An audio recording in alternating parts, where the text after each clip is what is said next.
Salute. Shout out to everybody. Can y'all hear me out there? My mother's keeper. What's up? Can you hear me out there, my mother's keeper? Let me know. Am I coming through loud and clear, my mother's keeper? You know, we got a lot of things going on today that we most definitely got to get to. You know what I'm saying? We most definitely got to get to this peace deal. You know, basically between Iran and America, guys. I don't know if a lot of y'all out there know that we've been having a whole battle going on, you know, for a minute now. One that we thought probably would never come to an end, guys. Well, it's looking like Iran and the Trump administration has came to some form of agreement, you know, to basically put an end to all of this. You know, there's varying opinions on what this deal basically could be, you know, and how it plans to stop everything that's going on with Iran right now at this time. What's up with it, King? Pete, what's up, Trojans Pete? Yeah, man, if you're feeling interact in the chat, your voice matters, be respectful. Absolutely, most definitely voice your opinions on it all. But we come to find out, you know, that JD Vance, guys, is basically backing Trump on this deal that he has made with Iran. Now, Iran basically is saying that they made a deal as well. You know, at first when Trump was talking about they was real close to nearing the deal, you know, Iran was saying, nah, man, you know, we ain't talking to Trump at all. What's up with it, West Side, man? We in the building, man.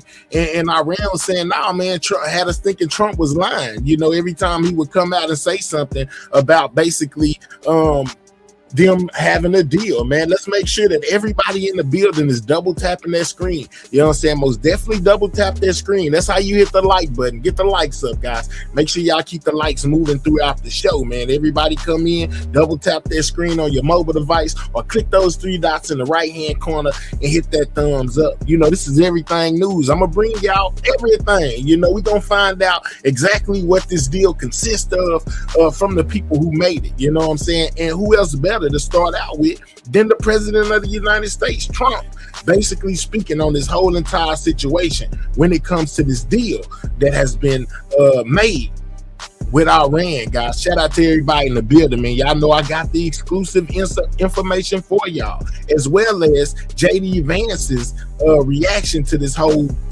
thing when it comes to the deal, and basically his position on, you know, the whole situation, how he feels, you know, and basically him backing Trump, guys. You know what I'm saying? He most definitely came out in full backing of President Trump, man. We most definitely finna get to it. Make sure if you're in the building, you double tapping that screen, hit that like button, subscribe to the channel if you're new. If you don't know how to hit the like button, all you got to do is double tap your screen on your mobile device. That's how you hit the like button, or you can click the three dots in the right hand corner and hit that thumbs up. Support the channel by hitting the like button. But all right, enough of me talking about it. Let's let Trump basically explain, you know, how he came about making this deal and what it consists of, guys. Shout out to CBS, man. We most definitely exercise the Fair Use, you know what I'm saying, Act of 1976 on all videos played, man. You know what I'm saying? This is most definitely for reaction, commentary, and educational purposes only. But let's go without further ado.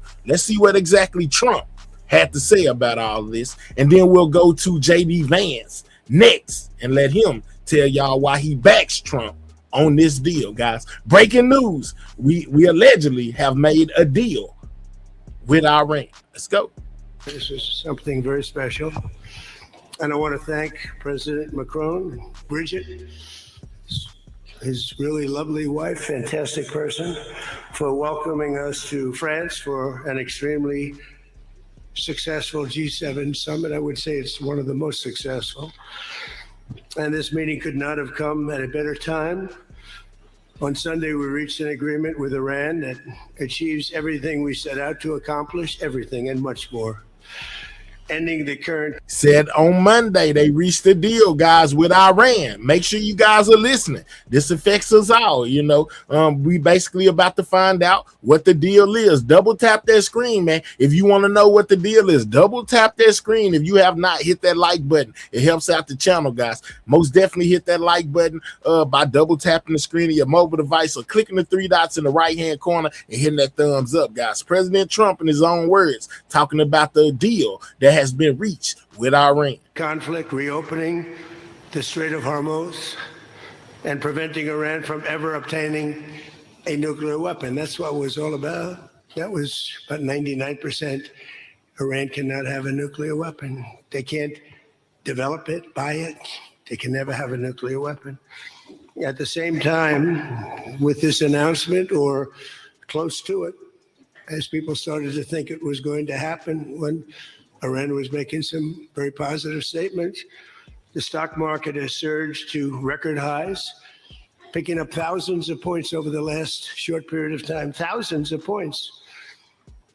And oil is dropping like it has never dropped before at levels that went in numbers down 7. My gas is still high at the pumps, Trump. I can't wait till it trickle down to Texas where I'm at and we get some cheap gas, because it's still sky high right now. Dollars down $8. They've never seen anything like that. But if we didn't do this deal, we could have dropped more bombs for another 3 weeks, 2 weeks, 4 weeks, 2 years. You would never have the Hormuz Strait open. You would never have success. Your market would have, instead of going up at levels that nobody's ever seen before, would go down at levels that nobody ever saw before, maybe except for 1929 or whatever. And all the tough guys don't realize that this wasn't a 3-month deal. This was years in the making. You know why? Because I was the one that killed General Soleimani. And if I didn't kill General Soleimani, we probably wouldn't be talking right now about this deal. Now remember, I told y'all, back a while ago, I even did a live stream on it where they was talking about, basically Trump taking out Soleimani, you know what I'm saying? And I was asking y'all, if y'all remember, do y'all think that this battle that's going on is a personal, or not? It's been a million attacks. I ain't gonna say a million, but it's been a couple of attacks on Trump's life since then, because Iran vowed to basically revenge the unaliving of Soleimani, which is kind of like what Trump's saying right now. If it wasn't for that, we probably wouldn't be where we are right now. But because that happened, that's exactly why we are where we are right now. Meaning it was kind of personal to Trump, if you ask me. What's up, Belinda? Is a mad genius. They never were able to replace him. But a lot of people forget that. The tough guys, the tough guys that would drive the country right down the tubes. The past 2 days have provided a chance to discuss the details of this historic agreement with many of our closest friends and allies, including the G7 nations and many presidents and prime ministers. As you saw, Prime Minister Modi was here. We had a long talk. He's a great guy. They are thrilled that we made a deal, every one of them. There's not one nation that came to us and said, please, sir, keep dropping bombs on them. Please keep dropping bombs. The stupid people say that. But I'm thrilled to report. And by the way, those last 2 days were brutal. $200 million worth of bombs. We finna find out. They saying, what exactly is the deal? Trump is finna tell us, and then J.D. Vance will elaborate. You know what I'm saying? But most definitely, y'all double tap that screen. The likes are way low for the amount of people that's in the building. Over 300 people and only got 25 likes. Guys, it's not hard. Double tap that screen with your finger. Take your finger and tap on your screen or your mobile device, or click on the 3 dots in the right hand corner and hit that thumbs up, guys. Get the likes up. It helps out the channel. I ain't ask y'all for no money, only to hit that like button. Show support to the channel by hitting the like button. Shout out to everybody in the building though. And it is expensive too, by the way, aside from everything else. And they knew I was coming for a third night. We informed them we're coming for a third night. They didn't have their Navy, it's sunk. They didn't have their Air Force, it's gone, not one plane. They didn't have anti-aircraft equipment, so we got free reign. They didn't have their leaders, but they have a new group of leaders that I think is Actually, I think they're smarter. I think they're very smart. I think they're far less radicalized, and I think they're really good. They love their country. You talk about regime change. Nobody will say that, but I guess that's look. Their one set of leaders is all gone. Their second set of leaders is all gone. Their third set of leaders a little bit gone, but for the most part, and frankly, I think that's regime change. I think they're going to behave much differently. I think they see a different way of life that they were never exposed to. So the one thing I didn't want to see is I didn't want to see economic catastrophe. If you kept this going, that could have happened. But all I know is every time we talked about the possibility of peace, the stock market shot up like a rocket ship. It never went down. They didn't like it. The people, the stock market is more brilliant than anybody there is, including the people on the stage, other than me, of course. Let's see. I don't know. What do you think, Scott? Is the stock market more brilliant than you? No, sir. That's a terrible statement. All right. The stock market is quite brilliant. And every time we said something amazing, like we're going to settle, it would go up. And every time we said something negative, like, guess what? We're not going to be able to settle, it would go down very big, Peter. Very, very big. Tells you something. And I've studied presidents, some good, some bad, some great. Not too many are great. And some really bad. Hey, listen, just recently. And the one president I did not want to be was the late, great Herbert Hoover. I didn't want that. And who knows what would have happened.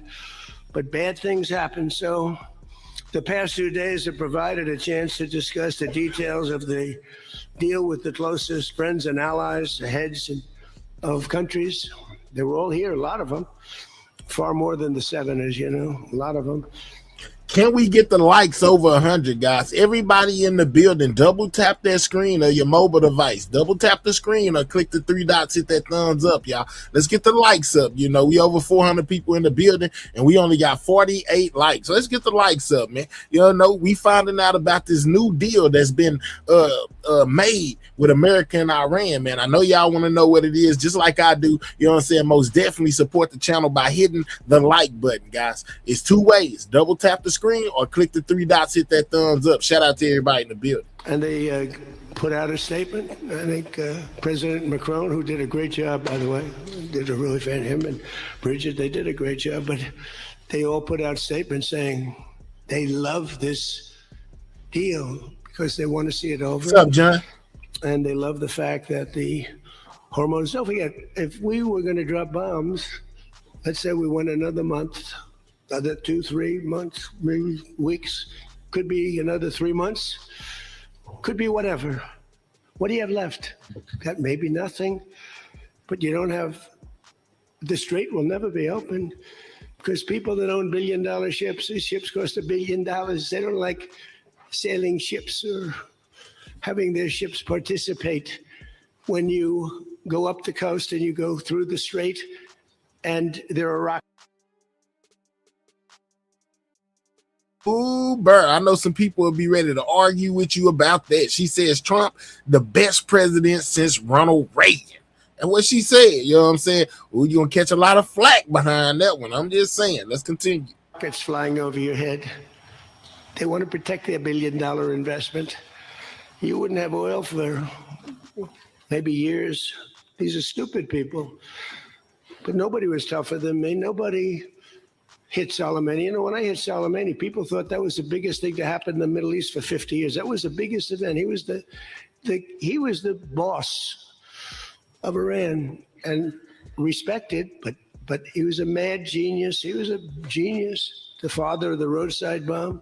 When you see young men, and in some cases women, mostly men, walking around without legs, without arms, with a face that's been blown to smithereens. Wait a minute, Trump. Did you hear Trump say people walking around with no legs? How do you do that? Let me know. How do you walk around with no legs. Trump said people walking around with no legs and smiling without lips. I'm trying to figure out how you do that and blinking without eyelids. How is that possible, Mr. Trump? I'm just saying, how are they walking around with no legs?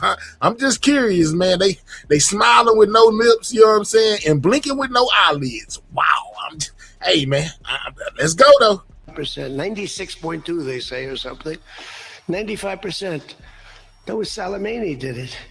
Happened to come from Iran, and I blew him up. You remember that? I blew him up in the Valley of Death. He got off his plane, and we followed him. And in all fairness, because they've been wonderful to me, Israel, but they didn't want to do that attack. They were all set the night before the attack. They informed me they didn't want to do it, so I had to make a decision. I made the decision to do it. But it was a joint venture, as we say in the real estate business. That was a joint venture between Israel and us. We studied it. What's up, Shot Love? Make sure you join the channel, man. Subscribe to the channel. He only traveled on commercial airliners, the big ones with lots of people, because he knew we wouldn't shoot him down. He's very smart. But we knew he was going to be on that plane. Followed him, and then Israel informed me. Real talk. They clapping with no hands. I'm trying to figure out how they doing it. You know what I'm saying? I'm trying to figure out.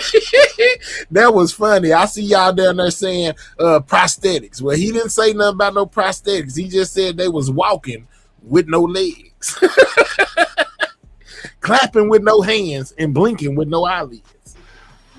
That they won't do it. And I had to make a decision. I had some very good generals, and not the ones you see on television, very good. And I want to thank also Pete Hegseth and General Raisin Kane, who's phenomenal. Okay, these guys are phenomenal. They can't be better. But I had some good generals, and I said to them, well, if Israel's not going to do it, we're all prepared. Do we do it? Do you like doing it or not? He said, sure. If you want to do it, we can do it. How well? We'll do it just as well or better. Do it ourselves. We don't need anybody. So we took out Soleimani. One of the biggest events. Get back to your cotton farm.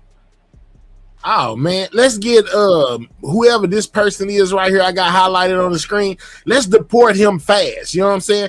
Congratulations, sir. You just got deported. We don't like your kind around here. We'll holler at you, buddy. You have a safe trip wherever you're going, you know, and you're going to find you a cotton field. Joe, what? I almost said something. But yeah, let's deport him. Get him right up out of here. Rockets in the chat. We got a racist. He just got deported. He don't understand I'm Trump over here. You know, I got more rockets than Elon Musk, and I deport people faster than Trump. And congratulations, sir. You got you a one-way ticket to the middle of nowhere. We'll holler at you.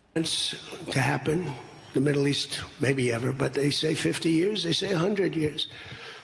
I was with the Prime Minister of Pakistan. He said it's maybe the biggest event that has ever taken place. It's like nobody could believe it.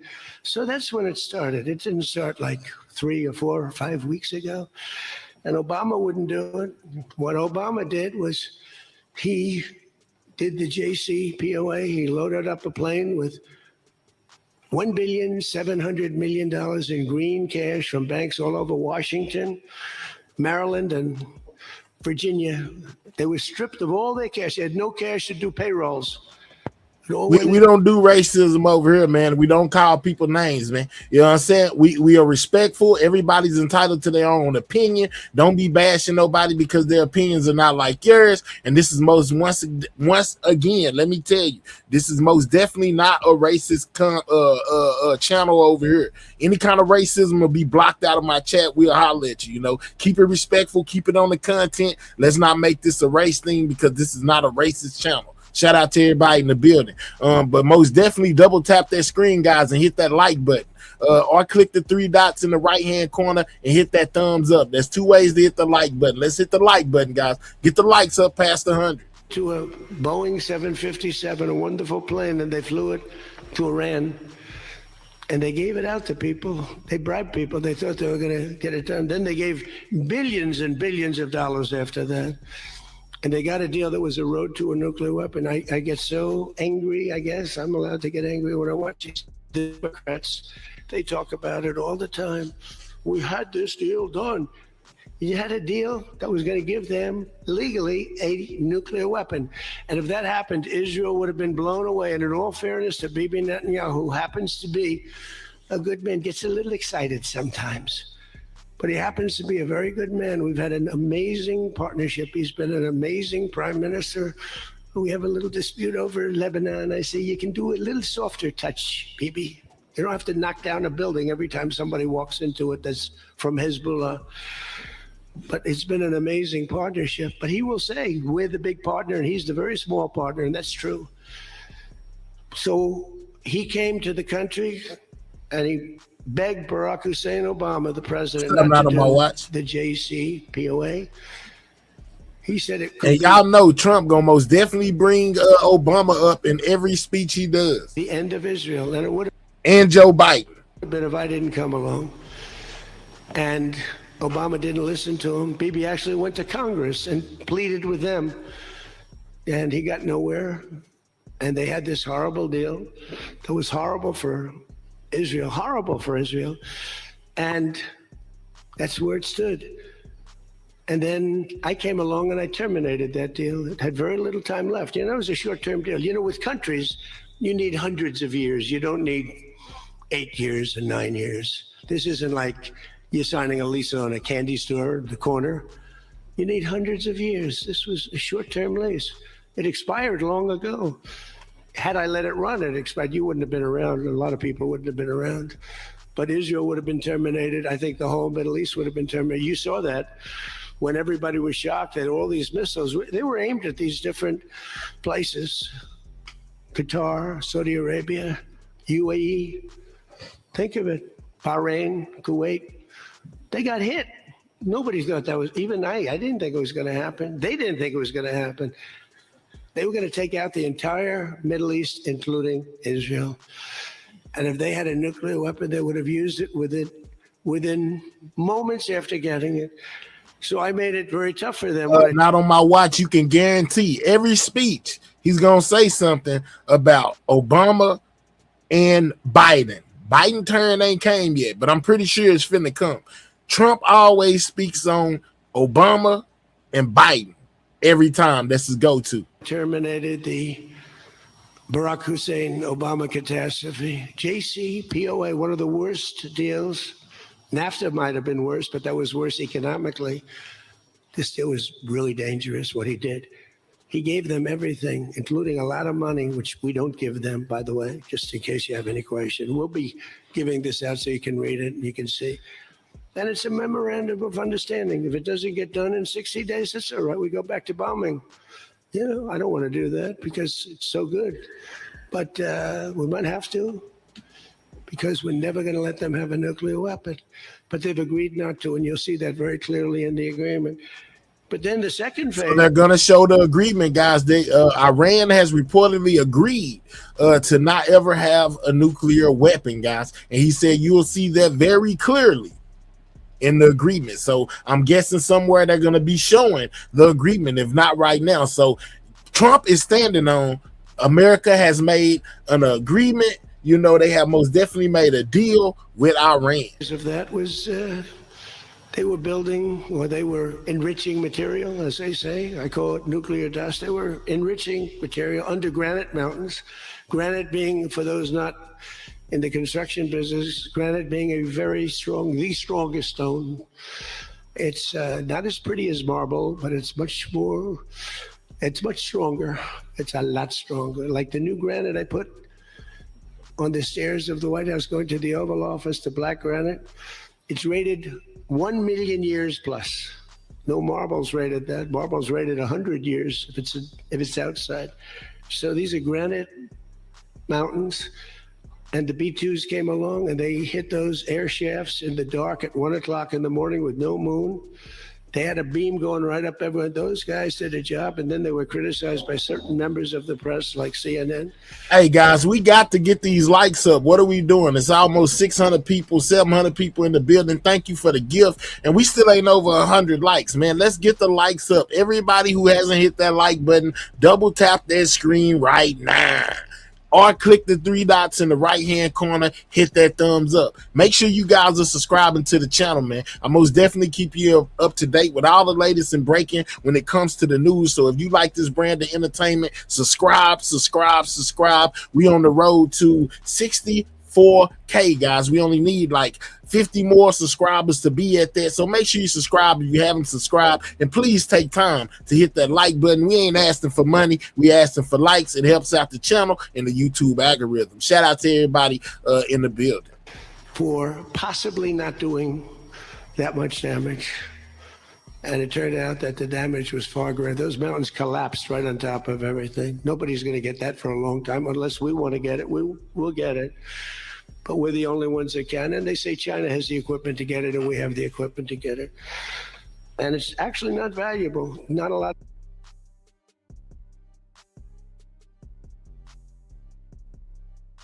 We got another person ready to be deported. You know what I'm saying? Think they running some over here. You don't run nothing over here, sir. I ain't begging for nothing. I'm demanding that you hit the like button officially, Melly. Let's get him on that rocket ship right up out of here. We'll holler at you, dog. Congratulations. You got yourself deported.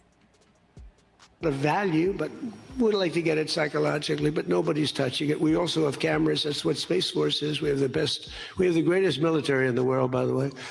But I'm proud of Space Force because I started it. We have Space Force cameras on every single door, well, there are no doors. They've been pretty well shattered, but every area of that. If somebody walks in and he's got a badge with his name on it, like Mohammed something, which is about a 50-50 guess, Mohammed something, they can tell the name. They can give you a serial number. We can see things you wouldn't believe, the quality of the stuff that we have. That's why we've been so successful. That's why our blockade will go down in the annals of history as being unbelievable. Nobody's ever seen a blockade like that. It's like a steel wall. So what happened is we then terminated that, and I call it the nuclear dust, and that was the end of that. But if we didn't hit that with the B-2 bombers, or if it wasn't successful, they would have had a nuclear weapon, a nuclear bomb at a very high level, not the highest, but it would have been a very high level. We have much bigger, but we hope that we're never going to have to use it. We have the most. Russia has second. China is very far behind, but going to catch up, unfortunately. You know, they're catching up, but we have the most. We have the most powerful, but we also have the most. But Russia's not far behind. And then you have China. Now, are y'all trolling or being serious down here talking about we lost to Iran? We ain't lost nothing. You know what I'm saying? I'm just saying, hey, man, what we doing? They talking about we lost to Iran. I'm just saying, are y'all trolling or being serious? Let me know. But within 5 years, they'll be probably even. And we ought to make a denuclearization deal. It would be so great. We don't need all of that. We don't need to be able to blow up the whole world 300 times over. It's terrible. It's really, if we could do a denuke deal, I'd love it. And one of those two is very willing to do it, I will tell you. But the other one is less willing to do it. And you need all of them. So the deal we reached with Iran on Sunday will be signed shortly. Tomorrow, maybe the next day. Subject deals. My whole life is all about deals. That's all I ever did is make deals. And crazy things happen with deals. I've gone into deals where it's a guarantee. No way it can not be signed. And it doesn't get signed. And I've gone into deals that you have no chance of making, and they go like nothing. So I see a lot of people down here, you know, basically they might be just trolling, but they feel like we lost, man. Y'all really feel like, I can't believe, why do y'all feel like we lost to Iran? Wow, I didn't know people was feeling like we lost. Shout out to the love. Thank you for the gifts, man. Thank you for the gifts, and thank y'all for the likes. Continue to double tap that screen, guys. That's how you hit that like button. We're going to most likely sign a deal. They want to sign a deal, and they've been acting very appropriately. You know, they took a big 2 hits last week. Those were 2 very big hits. So importantly, Iran has agreed that they will neither produce nor procure a nuclear weapon. Neither produce, because originally they said, they talk about that they will not develop a nuclear weapon. And some people found it okay. These guys didn't, in all fairness, but some people, but I didn't like it. Said it won't develop. I said, what happens if they should buy? I don't know. It's very dangerous for somebody to sell, because whoever sells them a nuclear weapon will get nuked themselves. If they sold a nuclear weapon, only a few that could do it, they would be nuked. They wouldn't have that country long. So it's a very dangerous thing for somebody to do. but I wanted it in there. So it's develop, procure, buy, anything. And you'll see that when you see the agreement, but it's appropriate that we release the agreement. And we did send a copy to Israel, by the way. They've been a good partner. Again, I think they could do better with respect to Hezbollah. I'm not saying they shouldn't protect themselves. I'm saying when 2 drones are shot into the desert and drop harmlessly, you don't have to knock down buildings in Beirut. They could behave better. And frankly, they could do a better job. I love them as a partner. They were terrific, but they could do a much better job with Hezbollah. On that, I don't think they're doing well.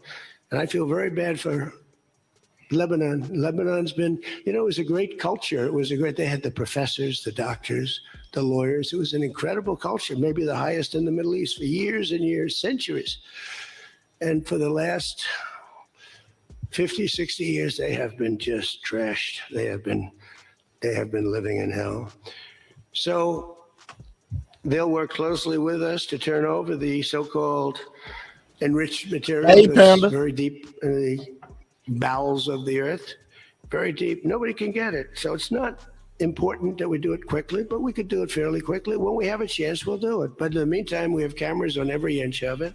Nobody can do it. And do y'all believe what Trump is saying right now? Do y'all feel like he's being straightforward, or do y'all think he's feeding us some bull? Let me know, man. And hey, man, hit that like button, man. Subscribe to the channel if you're new. If they do, we'll hit them with patriots. That's all, and they'll be gone. And they know that. Technical discussions on the removal of all stockpiles of enriched materials will begin immediately. We're going to start that immediately. And unlike Barack Hussein Obama, who sent Iran pallets of cash, and any relief they receive under this deal, they'll have to get based on merit. And it won't be from us. We don't have to give them anything. But some people may want to invest. Like, what are you going to do? Say you can never, ever hold on, let me see what y'all said if y'all believe him. Somebody said, no, he lies. Somebody else said, fake news. My boy right here said, hell no. Man, a grifter. Okay. You lie every minute of the day. They saying they don't, hey, sir, for some reason, the majority is looking like they ain't believing what you're speaking, sir. Iran giving up their nuclear program sound crazy as hell. They are never giving Trump that much power. Okay, all right. Well, Trump's saying they are. And he basically said that they agreed, and you will see it clearly, when the deal comes out and was released to the public or whatever, whenever they decide to release it. Hey, Meek, you know what I'm saying? How you doing? But let's get back to it, man. Make sure y'all taking time to double tap that screen, hit the like button. I mean, it's pretty tough. I don't mind being tough, but it's pretty crazy. You can invest in a country. You can invest in any country you want, but you can't invest there. Well, they need investment because we did $1.5 trillion, maybe $2 trillion worth of damage. So somebody's going to have to help them out.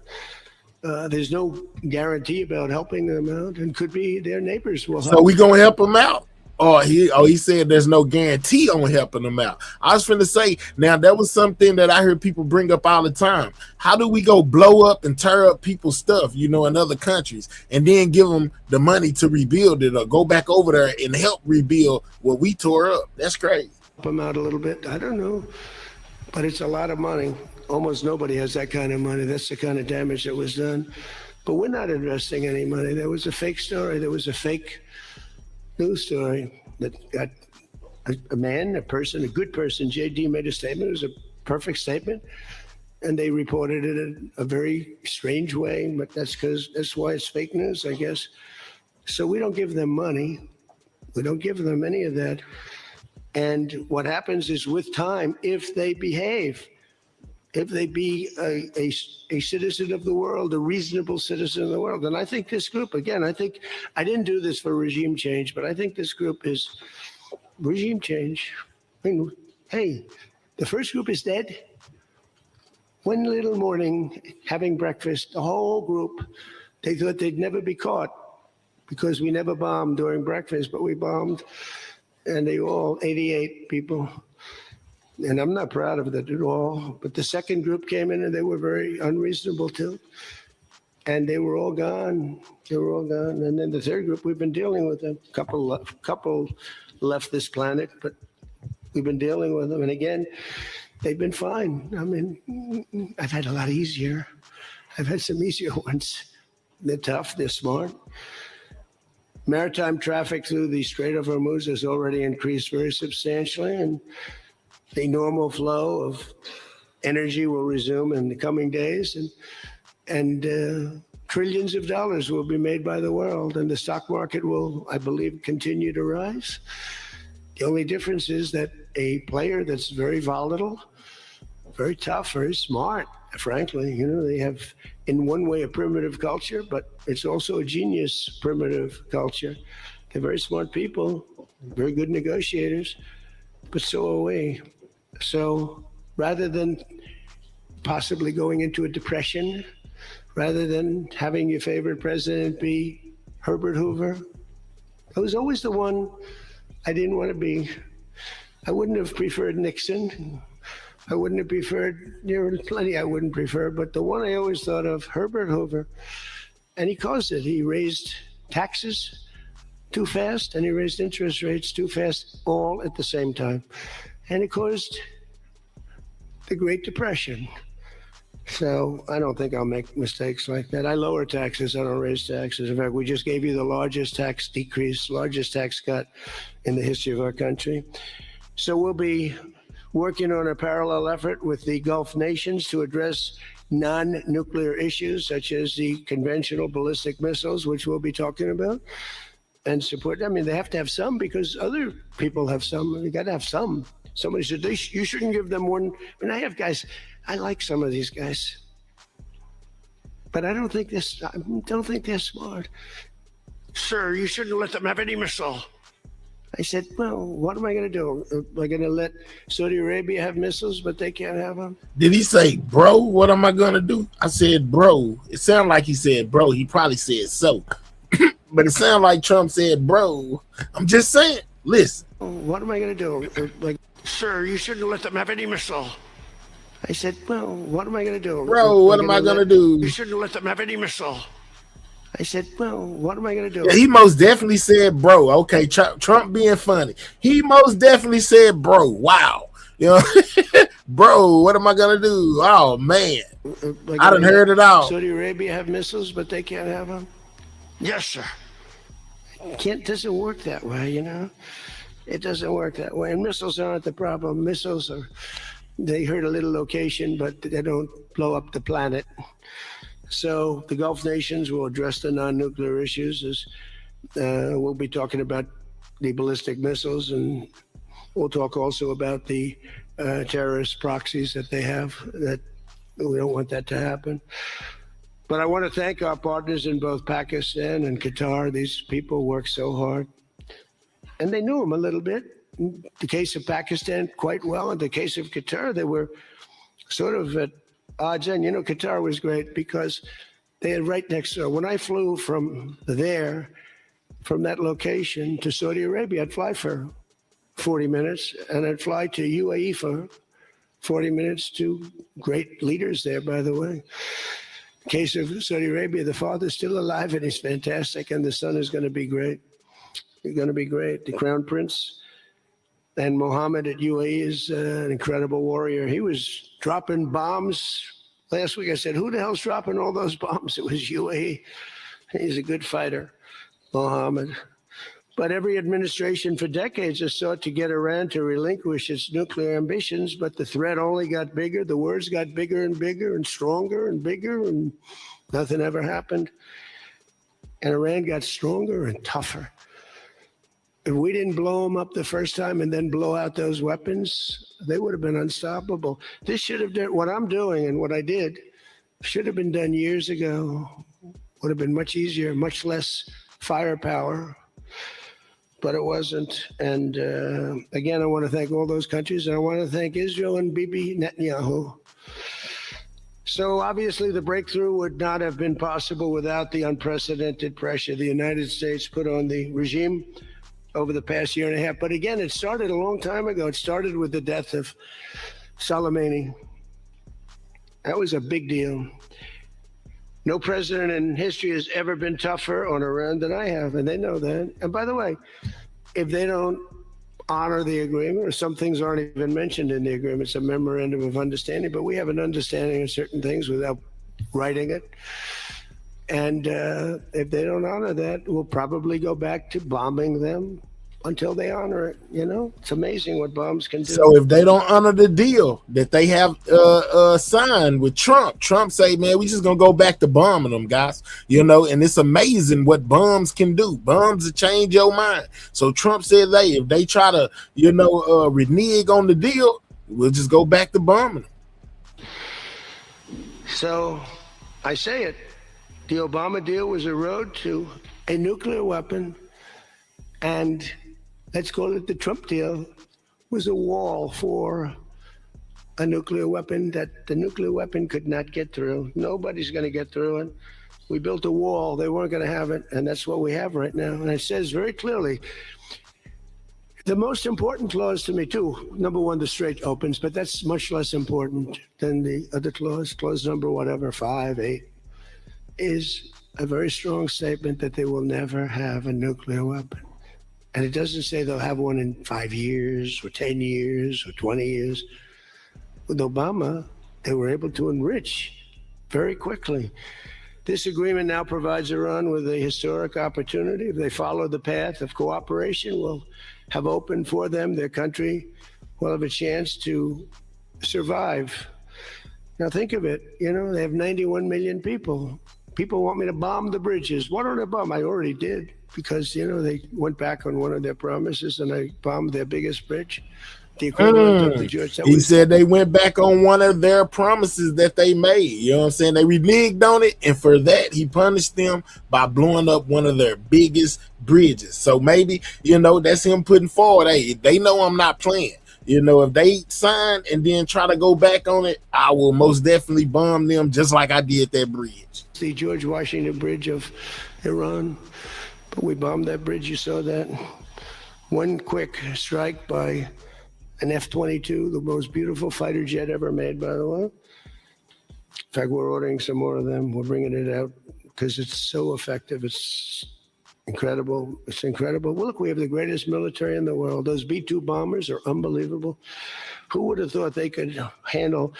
Each had two because the flight was so long, but they handle 3 of the biggest, heaviest bombs, hundreds of thousands of pounds, and they handle them like they're nothing. It's amazing. And also, they're undetectable. They flew into Iran, totally, think of it, totally undetected. Now, Iran's waiting for them. They're waiting for them, and they never saw them. 1 o'clock in the morning, they never saw them. They're stealth. And we just ordered 22 more. The newer, upgraded version, which I guess is better. I don't know how the hell you get better. But as I expressed to the world leaders here this week, it's my hope that the peace agreement will be the beginning of a much larger deal all across the Middle East. We're very close. Look at the job we've done on Gaza. Look at Hamas. Hamas has been very silent. You haven't read anything about Hamas. And we're trying to get them unarmed. What's up, QC? With a machine gun in their hand. I think they actually, when they were born, they came out with a machine gun in their hand. So it's not the easiest thing. But they've actually behaved pretty well, considering this was not the lifestyle that they were taught to have. But including an end to all Iranian aggression. They're not going to be Iranian aggression. And an end to war and terror in Lebanon. So the Lebanon peace is something we'll have to work on a little bit. It's a very small piece of the puzzle, actually, but it still makes a lot of noise. What's up, Gas Man? The big deal is the Iran deal. That's where the money is, where the power was. But they have Hezbollah, and we got to get that done one way or the other. We'll do it. I think Israel can do a much better job on it. Syria would love to do it. I was very responsible for the gentleman at Syria that's now the president of Syria. He's done a tremendous job. He's put that country together in a year and a half. Sort of like our country, a year and a half. It's pretty similar size. They said, please don't put him there. He's a very violent man. Well, basically, he's saying that they have agreed to the deal of Iran never having a nuclear bomb ever. ever, ever, ever, homebody. You know what I'm saying? He's saying that the biggest part is they won't have a nuclear bomb ever. Not in 10 years, 5 years, 3 years, 20 years, whatever, 99 years, but ever is basically what he's saying. Al Qaeda. I said, well, I know one thing: a Boy Scout's not going to work, and he's actually done a very good job. He'd love to go in, and Hezbollah is an enemy of his, and he'd go in, but he wouldn't knock down buildings every time he hears there's somebody. He'd just go and get them with precision. Hey, bless. But I don't know that people want that. Maybe they don't. Maybe Lebanon doesn't. We have to be guided a little bit by Lebanon. And by the way, the president is going to be coming, Prime Minister, President, going to be coming over to see us very shortly, over the next week or two. Good man. He's, man is living. What a tough life he's got, because he's got tough groups of people. And it's amazing. Amazing there is a Lebanon with all they've been through. They have been treated worse than just about, I think, anybody. Disrespected incredibly. So the expansion of the Abraham Accords is the other thing that we hope we're going to get. And I think Saudi Arabia, if they lead the way, they'd be doing themselves a big favor, because everybody that's in it, UAE went in right from the beginning. Again, he's a warrior. And they never got out. Nobody ever got out. You think maybe during the war, they were all everybody was afraid of Iran. And that's why we ended up with the original members. But then when the election was rigged, that's right. And I wasn't here at all. Nobody cared about anything. The country went to hell in every way. Now he's talking about the election being rigged. We talking about Iran, Trump. You know what I'm saying? Obama, Biden, in the rigged election. Lord, have mercy. Of it.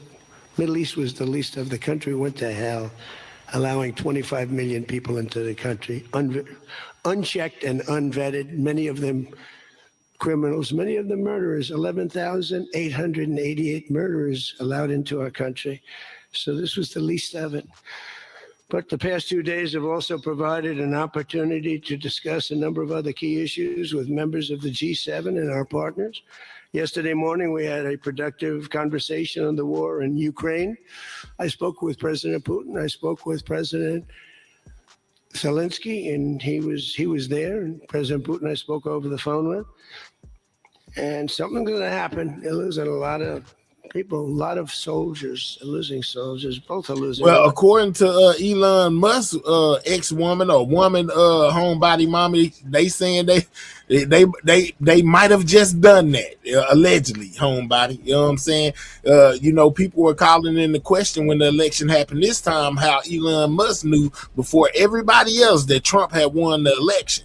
One of his ladies came out and spoke on that entire situation and said that Elon could have gave him a push in the right direction, if y'all know what I mean. Make sure y'all double tapping that screen, guys. Get the likes up. Double tap that screen if you have not with your mobile device. Double tap your screen on your mobile device or click the 3 dots in the right-hand corner. Hit that thumbs up, guys. You know what I'm saying? Most definitely get the likes up. Subscribe to the channel if you're new. You know what I'm saying? Hit that like button, guys. Russia's losing more because they're the offensive ones. And when you're offensive in war, you lose more. Pretty simple. But I provided an update on my call Sunday with President Putin and expressed my continued hope. We had a very good conversation. Thank you for the gifts, Dominique. Putin, and a very, very good conversation with President Zelensky. I think they both want to do something. They just don't know how to do it. They want to do it. They just don't know how.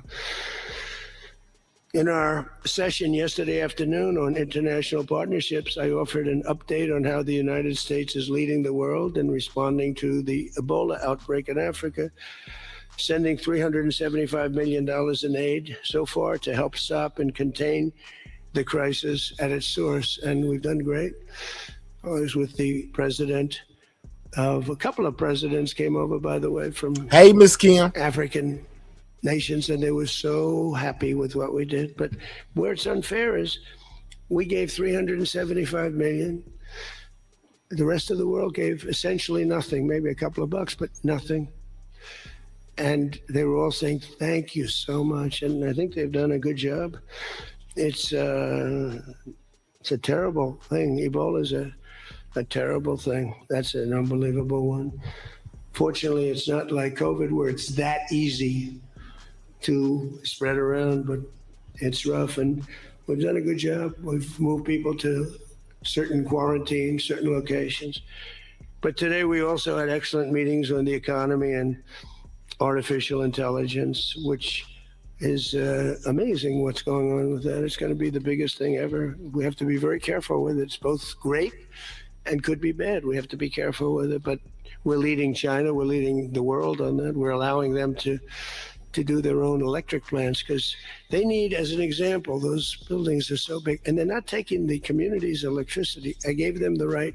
It's my idea. I gave them the right to build electric plants like Con Edison in New York. Dig we must. And they've come up with plants that nobody's ever seen anything like them. Those are by very high IQ people. So they're actually building electric plants. So because otherwise they could never build a building because the grid is old and tired and broken and a mess. So they're building it and they're going to sell their very cheaply. They're going to sell their extra electricity into the grid. So we take care of a lot of things like California, which doesn't have nearly enough electricity. They don't know what they're doing there. And instead of having blackouts and brownouts, they'll be able not to. We found a great deal of unity here at the G7, and we signed a declaration on illegal immigration, the first time ever for a G7 statement. They did a beautiful statement. We signed other agreements to step up and to really coordinate and spend a lot of time coordinating drug trafficking and the stopping of drug trafficking, which is crazy. It comes through Mexico, comes through the southern border, the little that comes through. They find a way, they put it, they're genius. If they would use that genius for good, they'd be very rich people. They have it in engines, they have it in hubcaps, they have it in areas you wouldn't even believe. They have it in the structures of cars. Most incredible thing. But we've done a great job on it. We have drugs coming through the border are down 61%. Drugs coming through water, the sea, ocean, sea, Gulf, down 97.2%. That's the ones that get hit. Just like we hit the Iranian minesweepers and mine droppers, they call them. They dropped. Who would have 28 mine droppers? Who has 28 mine droppers? They actually had them, but they don't have them anymore. We hit them just like we hit the drug dealers. But drugs are down by water 97%. And over 60% they're down, and now we're going to go and focus on the land. They come through Mexico. Mexico has lost control of their country. The cartels run Mexico, and it's sad. And the president's a very good woman. They've been running Mexico for years and years and years and years and years and years before you got there. The cartel's been running Mexico. This ain't nothing that just started happening because, it's been going on. But she's a very scared woman. The drug cartels are totally running Mexico. It's not even close. We agreed to accelerate our efforts to secure our critical minerals and rare earth supply chains, where we have great companies really going to town. We're going to give everybody a big run because we do it better and we had to get motivated. The G7 also agreed that the United States' new approach to international development based on the private sector investment is working at levels that they never thought possible. It's really working. I held a number of very positive bilateral meetings, including with the president of France. It was a very good meeting, actually. The Emir of Qatar, Sheikh Tamim, who's, I tell you, I wish I could really know the guy. You know, some people say, well, he lived in that neighborhood. You can't be saying things that you'd like to have him say. He was fantastic on this, and he's been a fantastic guy in terms of energy and getting energy out there. President of the United Arab Emirates, Mohammed bin Zayed, who's an amazing warrior. President El-Sisi of Egypt. Prime Minister Modi of India. We spent a long time together today. I spoke to Mohammed. I spoke to the Crown Prince of Saudi Arabia a number of times. They're all so happy that they're still, you have to have them happy too, you know. We're using their airports, not that they could stop us if we didn't want them to, but it'd be nice that I went to get that little sucker, but I missed. I hate missing. But we spoke to all of them in many countries all over the world. So every country, I think Israel too. Look, think of what Israel's getting. They're not going to be nuked. It's very simple. I told Bibi, your biggest risk was that they drop a nuclear weapon into the middle of Israel. They'd only need one, and there would be no more Israel. Think of it, Bibi. You got the best, the most important thing that you were asking for is that. So I think they're happy. Some people are going to be, not him, but there are some people, some writers, some that I thought were friends of mine, but I don't want them as friends anymore because they're either stupid or they're bad people. But we stopped nuclear holocaust, and it stopped too. I mean, there's not going to be any of that. So from the beginning to the end, it was clear that this week, America's back. It's bigger and better and stronger. We're more respected as a country right now, I think, than we ever have been. And we were a laughing stock 2 years ago. They would laugh at us. We had a man that should have never been there. You know that. A man that would walk up to a podium once every year, and they'd ask him, what flavor ice cream do you like? I like vanilla. Then he'd try and find the stairs, which he couldn't find most of the time. Okay. And he'd leave. So just like I told y'all, Obama and Biden every time. Now he's going in on Biden. Very unfair reporting. And then you said you didn't know about that. You didn't know there was something wrong. We can never let that happen to our country again. To me, the worst. We had the worst inflation ever. We had the worst in prices and the costs. It's all coming down now because the oil is bringing it down. You're going to see numbers that are going to be amazing. But this evening, I look forward to a very special dinner with President Macron and his fabulous wife at the Palace of Versailles. I sort of like that palace. Has a lot of gold. I want to check it out. It's a beautiful palace, maybe the most beautiful of all. I hope you're going to get to see it. The ones that are traveling with me, I hope you're going to get to see it because it's amazing. But they asked me if I'd stay a little bit longer and go to Paris. So I'll get home a little bit later, but it'll be a nice dinner. But I'm interested to see it. That's the ultimate, I guess. It's the ultimate of its type. Louis XIV, celebrating the 250th anniversary of America's founding and America's oldest alliance. And we're celebrating that a little bit tonight. They'll have the biggest people in Europe at the dinner. And those people love our country. And hopefully Europe's going to find its way. Europe is having a lot of hard times. They're doing some things very badly on energy and on immigration. They're doing things very badly, and we'll be talking about that tonight.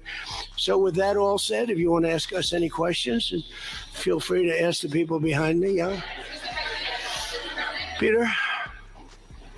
Bonjour. We get question and answer now, guys. The United States is not going to directly pay Iran, but the U.S. is going to let the Iranians start making billions of dollars, selling oil, accessing this reconstruction fund. All right, so now we get into a little bit more about what this deal contains, guys. You heard them say, hey, you saying we ain't gonna give them a bunch of money, but we gonna let them make billions. We ain't gonna give them no money, but we gonna let them make billions. Let's go. This is where it should be good. Iran, but the U.S. is going to let the Iranians start making billions of dollars, selling oil, accessing this reconstruction fund. Only if they're doing things right. Peter, only if we're not doing anything. We're not putting up money. Only if they're doing things right.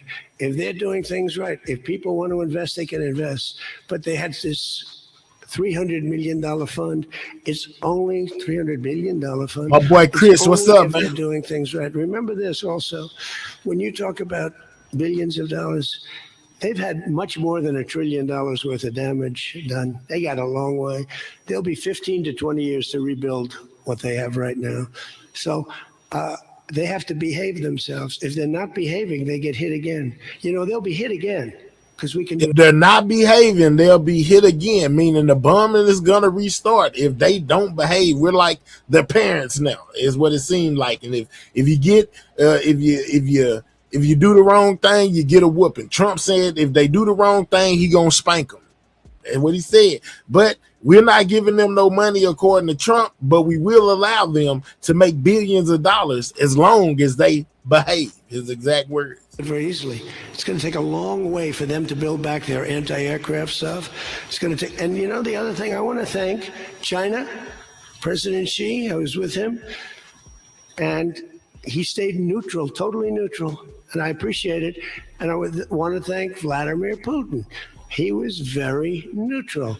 They could have made it much more difficult for us, and I want to say it. You know, somebody. But they was being said to be back. China was said to be backing Iran, and so was Russia. But he just praised both of them and said even though they may have got in, I'm saying even though they may have got in just a tad bit, you know, with helping Iran, they didn't do the most, is what Trump's saying. It could have been way harder if they would have sent in all the troops and gave them a lot of money, whatever. So he basically he's praising, you know, China and Russia right now, Putin and the Emperor of China. We say, oh, that's terrible. He's thinking President Xi of China.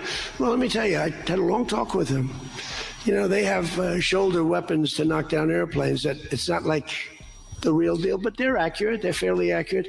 I said I would really appreciate you're not giving or selling any of that stuff to Iran. And you know what? For the most part, he didn't. So I just want to thank them because they made it a lot better. Told you. He said he asked them, don't send them those type of capabilities to take airplanes out of the sky. He asked Putin, or he asked Xi. I think he said Xi, and Xi said he wouldn't do it, and he didn't, which means exactly what I told y'all a while ago.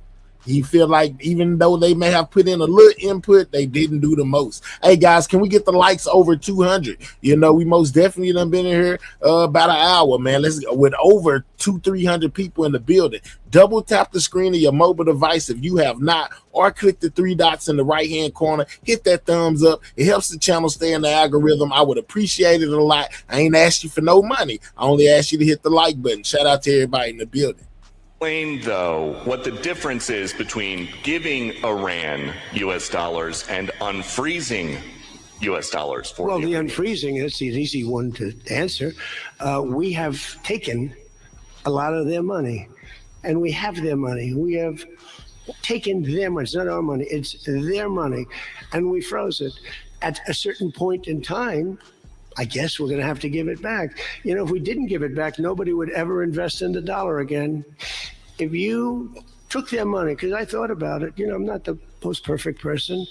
I said to Scott, why do we keep their money? What the hell are we giving it back to them? But, you know, people from lots of nations, some nations we don't agree with, they have their money. The dollar's become very strong under me. And they don't want to have a little conflict with somebody and end up having the United States just take their money. So if you do that, you really don't have a system. And I did just want to ask you about this. A wise man once said in January of 2020, Iran never won a war, but never lost a negotiation. That wise man. Who said that? Donald Trump. Oh, that's what I thought you were going to say. So how do you go back to the United States? He hit Trump with one of his own lines. He said, yeah, Iran has never won a war, but they have never lost a negotiation. He used Trump's own words against him. Let's see how Trump counters this from this reporter who just hit him with his own words. Let's go. Said in January of 2020, Iran never won a war, but never lost a negotiation. That wise man. Who said that? Donald Trump. Oh, that's what I thought you were going to say. So how do you go back to the United States and convince a skeptical American public that this deal is a win? Here they lost militarily, okay? It's very tough because I know that no matter what, if I would go, by the way, if I'd go another 3 or 4 weeks, those same people that are critical. Trump said they lost militarily, guys, but I guess they won the negotiations, just like he said back then. Brought it up, brought his own words in against him. Boy, these reporters be on top of it. I'm telling you. So he went too long. He should have done, you know, no matter what. If they raised the white flag of surrender, and if they said, "Praise be to Allah," Donald Trump is the greatest president ever. We totally concede. We totally give up. This war is over. We have failed. The New York Times and CNN and a couple of others are not all that dishonest. They say Iran had a great victory, okay? And they practically do that. You know, it's amazing. When we knocked out their last ship, they had 159 ships. When we knocked out the last ship, the Times refused to do a story on it. They said, why wouldn't you? They don't have a Navy, and you don't want to do a story on it. They don't have an Air Force. You don't want to do a story. We need a fair press. And that's why they're all doing so badly, because they lost credibility.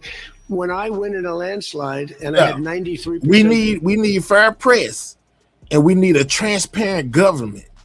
That's what we need. We need fair press and a transparent government. I mean, all the way transparent, so that we don't have to be playing the guessing game when it comes to things that are going on, you know, around us, guys. So I agree with Trump. We most definitely need a fair, we need yeah, but y'all get the drift, man. Yeah, so yeah, we need it to be fair all the way around. You know, we need fair press, and we also need a transparent government. We need that. You know, stop lying to the American people. Bad press. They take good stories about me and make them bad. But the only reason that happened is because they have so little, the media has so little credibility that the people voted for me. 93% of the stories on network, ABC is horrible. I think ABC is the worst. NBC is terrible. And CBS is terrible. CNN, obviously. And I never get good stories. No matter what. CBS is terrible. But he didn't say nothing about everything news. We credible over here. You hear me? Yeah, he ain't say nothing about us. We credible. Yeah, let's go. Double tap that screen. Get the likes up. Subscribe to the channel if you're new. I do. I could do the greatest thing. I won't get good stories on this. I'll get it from fair media. I'll get it from all over the world. They're writing good. But no matter what I do, I'm going to get bad press. I know that. Now, if I did the opposite, if I went out and continued to bomb them for another 4, just bomb the hell out of them, I'd get bad press on that. No, there's nothing I can do. But what this does is it allows the ships to go. If we keep bombing, those ships won't be going. And you're talking about $500, $600, $700 million a day. It's a lot of money. A lot of money. You hear me, Miss Fat? We good over here. It's fine. Also, we run out of reserves in about 4 weeks. You know, there are reserves all over the world, and we would really run out. And there'll be a time when you wouldn't be able to get it. And thank you for the gift, Nancy. So for all those so-called geniuses that want to show me how smart they are, ask them, why didn't they blow up General Soleimani? Ask that of the general and a couple of other people that I like very much, but boy, are they wrong. Go ahead. How about you? Thank you, Peter. I give you more, Peter, but people will say I like you too much. Thank you, Mr. President. You know, he told me that first day in office, he asked me like 7 questions. I answered all of them. Is this true? He said, he just answered. Did y'all hear that? Or was I tripping? Well, what was that loud noise, man? You know what I'm saying? It seemed like somebody tried to take over the press conference or something. It was a loud noise. Did y'all hear that? Am I tripping? I just want to know if y'all heard that loud noise right then. Let me know. I don't know where that came from. Did y'all hear it, or was it just in my headphones? I need to know if anybody heard that besides me. Drop a 1 if you heard that. Let me know, man, if y'all heard that, or am I tripping? I might be over here tripping, but I heard a loud noise, man. I don't know where that came from. Like somebody tried to take over the press conference. Chris, you heard it? Yeah, man. Okay. Yeah, that wasn't me. It wasn't no you was loud. I wasn't loud. I didn't say nothing. Matter of fact, I was on mute. It just came through my headphones. Ooh, it was loud. All right, I'm just making sure, man. I'm pretty sure they might have something about that later on. Maybe Iran tried to take over the PA system or something. I don't know what went on. I just know that was loud in my ears. More questions in one meeting than Joe Biden did in 4 years. Okay, you know, I'm not going to get you in trouble, but that's what you said. Go ahead. Bonsoir, Mr. President. In The Art of the Deal, you write about the importance of leverage. Yeah. Obviously, you have a lot of leverage when it comes to Iran, whether it's militarily or through economic sanctions.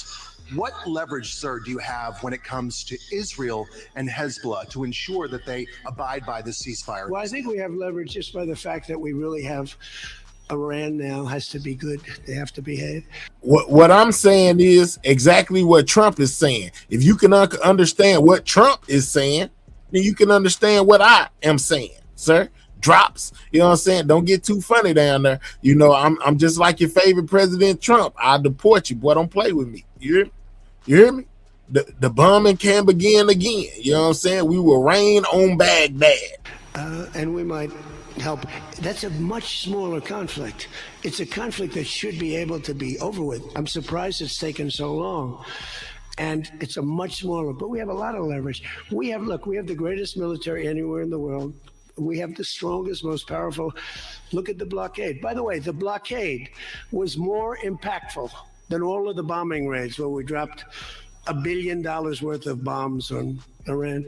The blockade was so incredible. The naval blockade, the admiral, the whole thing, not one ship got through. That meant no money got through. They were dying. They had no money.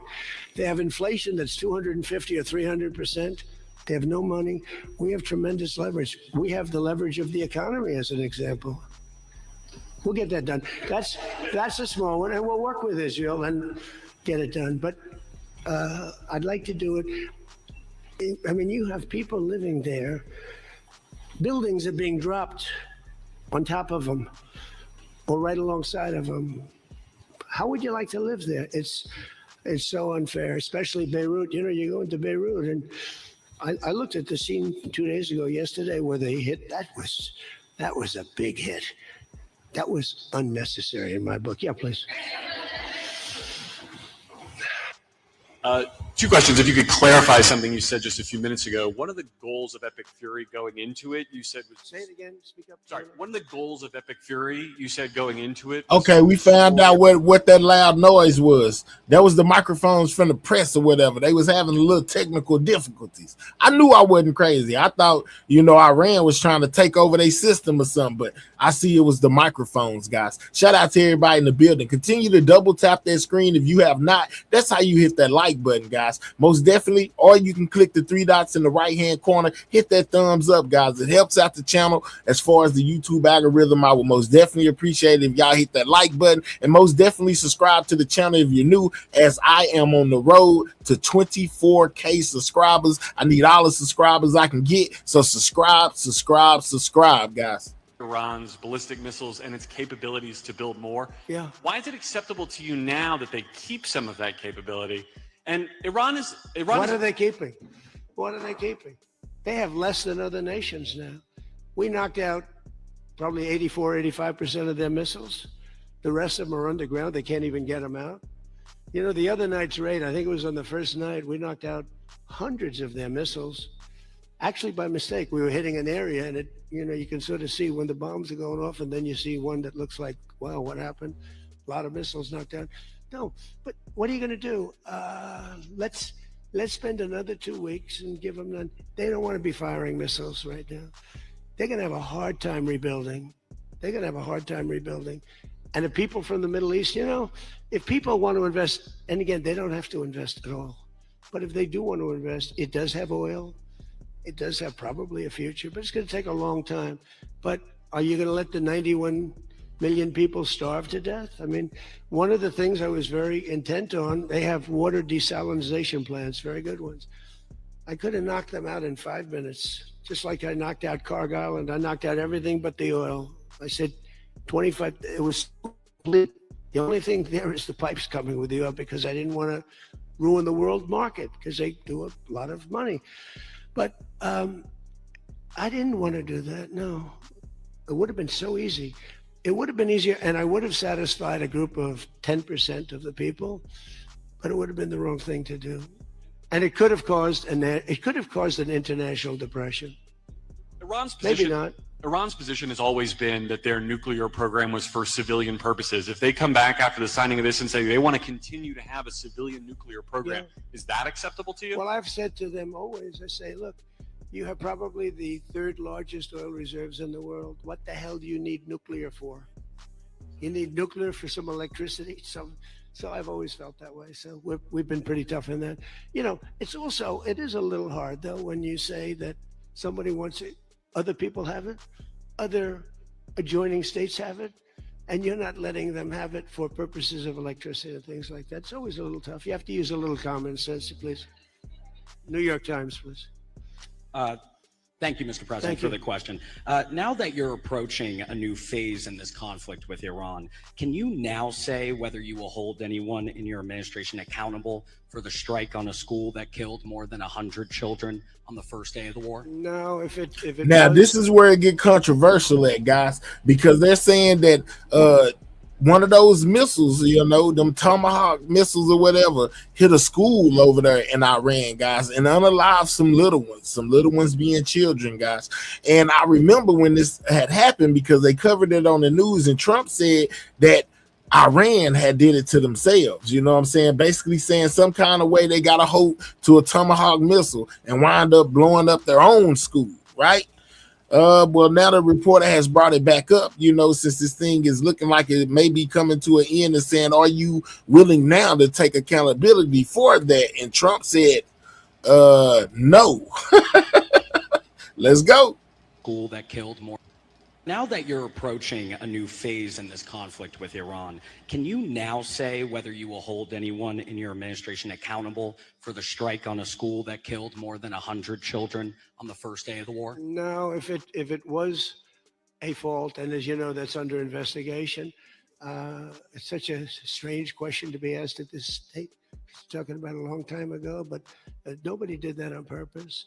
I guess you'd have to say about them, what about the thousands of soldiers that they blew up? Now, if we didn't do it, you know what I'm saying, how can you know that it wasn't done on purpose, Trump? I'm just saying. He said, man, nobody tried, you know, it's under investigation. Nobody, but the last time you told us that they basically did it to themselves. Which one is it? I don't know.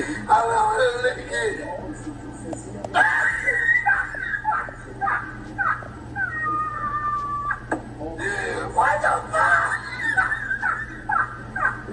What the fuck is going on?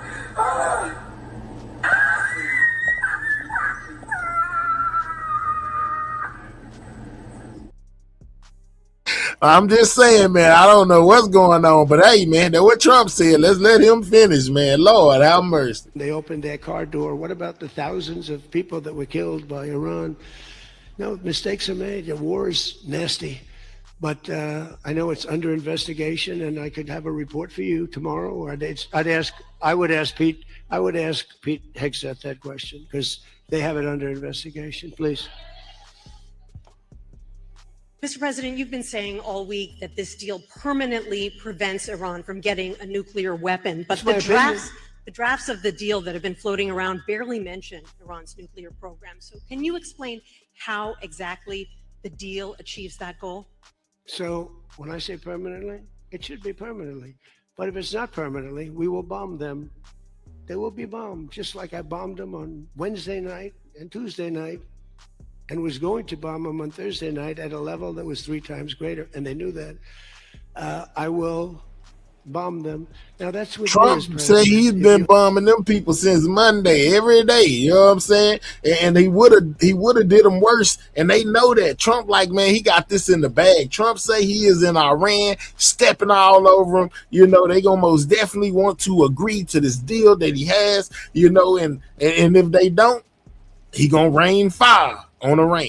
Have a weak, pathetic president. Maybe that doesn't happen, but I can only do the job that I have to do. I have a long time to go. I have almost 3 years, close to 3 years. Time is going fast.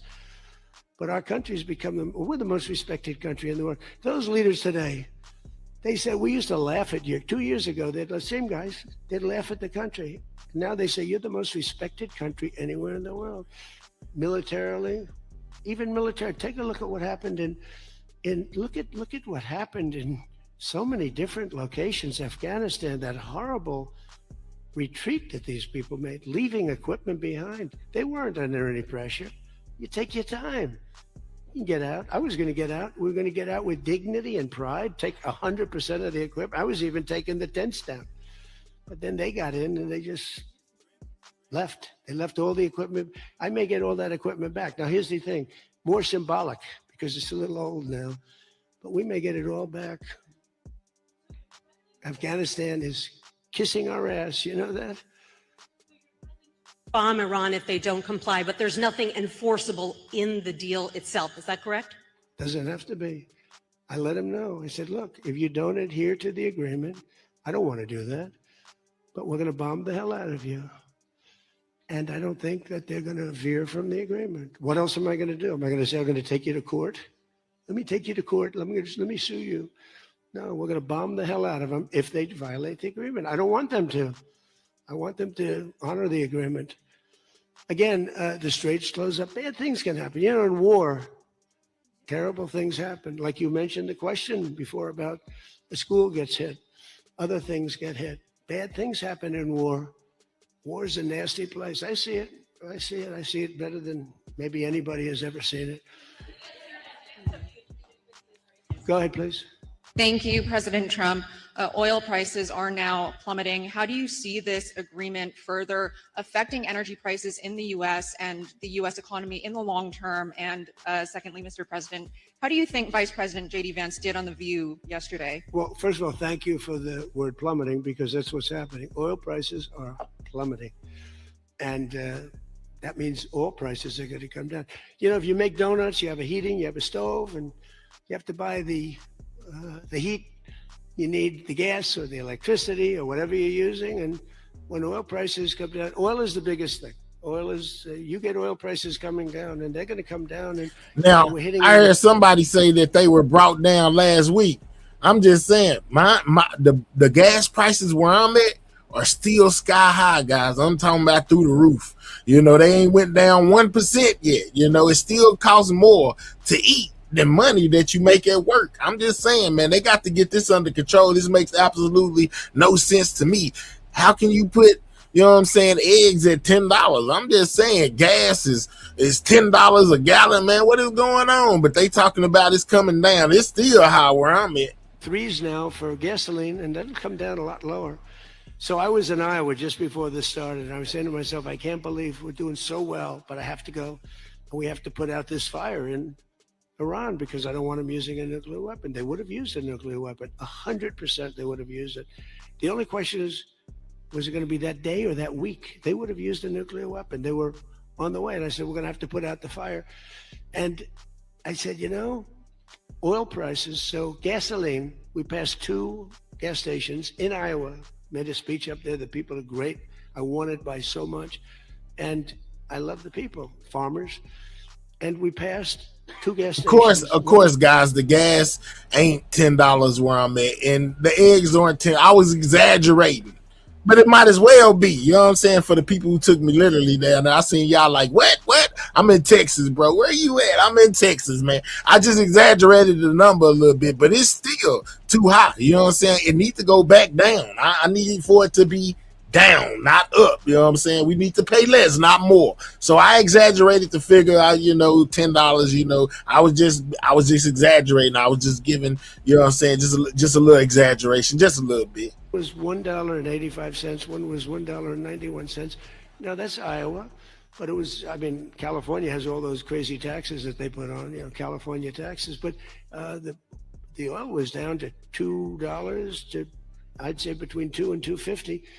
And it was heading down further, and we journeyed down to a place called the Islamic Republic of Iran, and we bombed the hell out of them, and now they can never have a nuclear weapon. Now, we had a disturbance, but I must say it was much less than anybody thought. The oil never went to $350 a barrel. It went to $115, $120. The oil never went anywhere near that. And the other thing, I thought the stock market would go down 25 or 30%.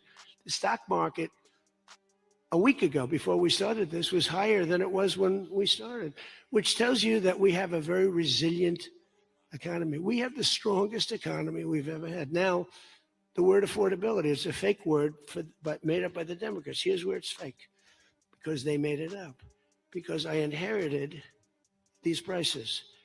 And when I had my first news conference, first day, they started screaming affordability, the Democrats.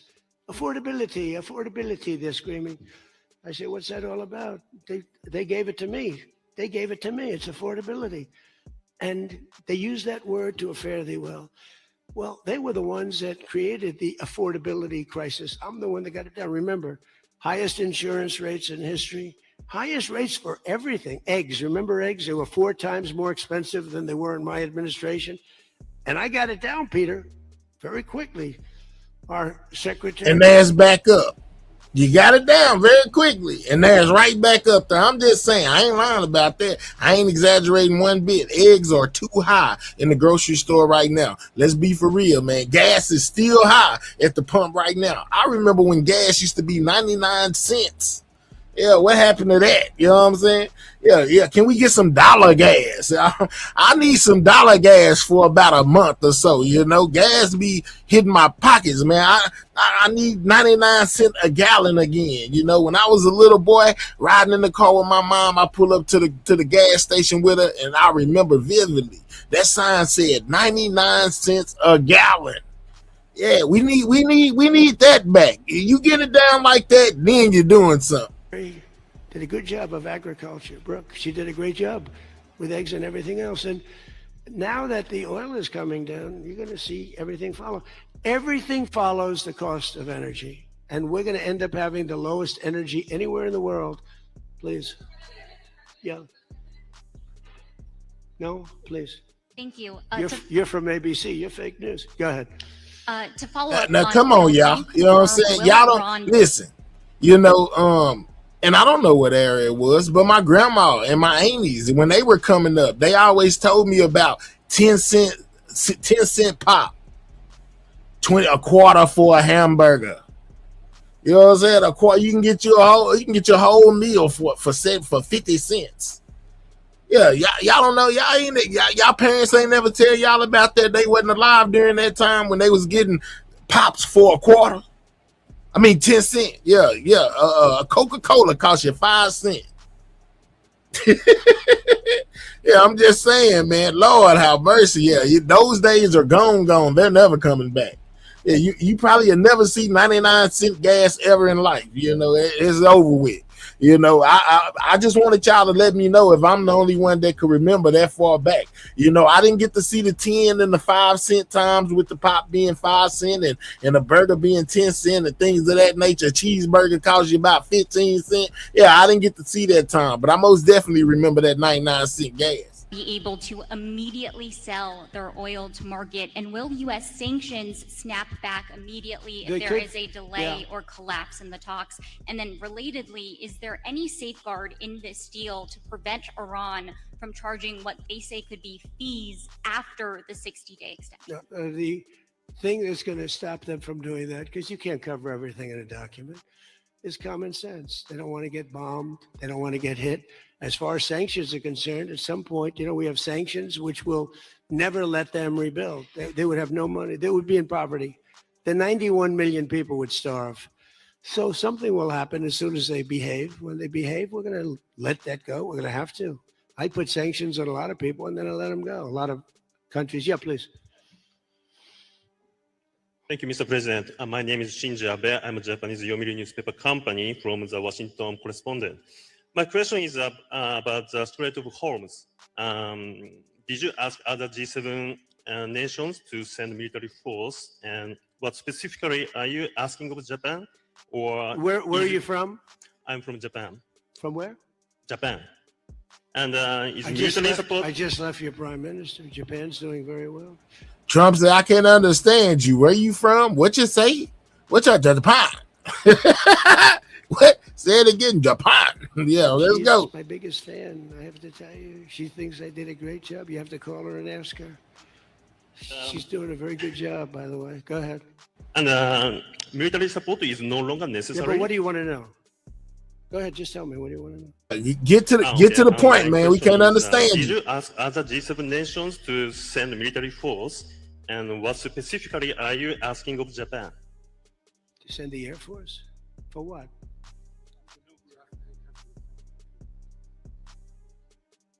Oh, other countries, not just Japan. Trump turned around to his partner like, man, hold on, man. What'd he say? Did you? I ain't understand a word he said. Did you hear what he said? What did he say? Yeah, how Trump just did. Trump, hey, look, you know that's what he was asking too. Right here, he was asking him, hey, man, what did he say? Huh? I don't understand a word coming out of his mouth. What did he say? For what? Watch. Bam, right there. That's the initial. What did he say? Yeah, Trump like, man, I don't know what he said, man. What is he saying, man? Shout out to the love. Thank you for the gifts. Yeah, Trump, hey, man, could you, what's them people called? Could you what is it, an interpretator? That's Trump interpretator for Japan coming. Like, man, I don't know what did he say? He said, yeah, okay, he told it. Oh, other countries, not just Japan. No, we don't need it. Oh, by the way, they all want to do it. They all want to do it. Every single one of them. They want to go be a part of it now. Not while the war was going on. I was a little disappointed. The UK, I said, yeah, it would be nice. Hey, John, hold on, y'all. I hate to keep stopping it, but we got somebody that's ready to go. His name is John. We got somebody on the deportation list. Where'd you go, guy? You know what I'm saying? Don't. I know it's a lot of comments, boy. Your name is John, not John Columinati. Don't mess with John Columinati. That ain't it. It's another one. It's another John up in here. If you see another John besides John Columinati, go ahead and deport him. You know what I'm saying? We're going to help him get some sleep. He said he's ready to go. We're going to send him on his way. We won't miss you. Hasta la vista. Didn't put a hard sell on, but it would be nice if you sent some ships. And the Prime Minister said, they'll be there, sir, as soon as the war is over. I said, did you just say that? I couldn't believe it, actually. Japan has offered to get involved, but I'll be honest, Japan was not willing to get involved during the war. I asked her, I said, you want to get involved a little bit? I didn't put the heavy sell on, but they said, no, we don't want to get involved. Nobody did. We did it ourselves with Israel and with the Arab states that got hit, surprisingly hit. Yeah. Yes, please, go ahead. Thanks a lot, Mr. President. Question on Brazil. I would like to know, how was your interaction here in Evian during the G7 with the Brazilian President Lula? Did you talk about the new U.S. tariffs on Brazil? Did you talk about the U.S. designation of criminal gangs as terrorists? We did. How was it? I spent a lot of time with him, actually, and it's become a little rough country, right? Politically, been a little dangerous politically. You're talking about Brazil, yeah? It's been nasty. I hear they arrested somebody that's running for office today. I found that out after we left. I just said goodbye to him, and I heard that they arrested the Bolsonaro Jr. He was doing well in the polls, and they arrested him because he made a statement in Texas. They arrested him, or they want to arrest him. They have something out for his arrest. No, they play pretty tough. Who they said? Hold on. Because he made a statement. Bolsonaro Jr. He was doing well in the polls, and they arrested the Bolsonaro Jr. He was doing well in the polls. And they arrested him. Junior. Because he made a statement in Texas. They arrested him, or they want to arrest him. They have something out for his arrest. No, they play pretty tough. But nobody plays tougher than the United States. Look, our elections are totally rigged. We have rigged elections. What about yours, though, Trump? He said, man, nobody plays harder than America. Our elections are rigged. They are totally rigged. So are you saying your election was rigged too? I'm talking about as far as you winning, Trump. Come on, man. What is we doing? He talking about how they get down, but he's saying they rigged and they totally rigged. Does that mean yours was too? Please, in the back. Yes, sir. Go ahead. Thank you so much, President. Thank you. Susumu Sakamoto, the Asahi Shimbun. For G7, the concept of the rule of law has long been considered the core principle. During this summit, any of the leaders expressed any concerns on the possible violation of international law on the attack on Iran? No, actually the opposite. They felt they were very dangerous. They were very relieved because they could get hit too. They were very relieved. No, we never discussed that. No, it'd be the opposite. They broke the law. They killed thousands of people. They killed thousands of our soldiers and hundreds of thousands of people. Yeah, please go ahead. Go ahead.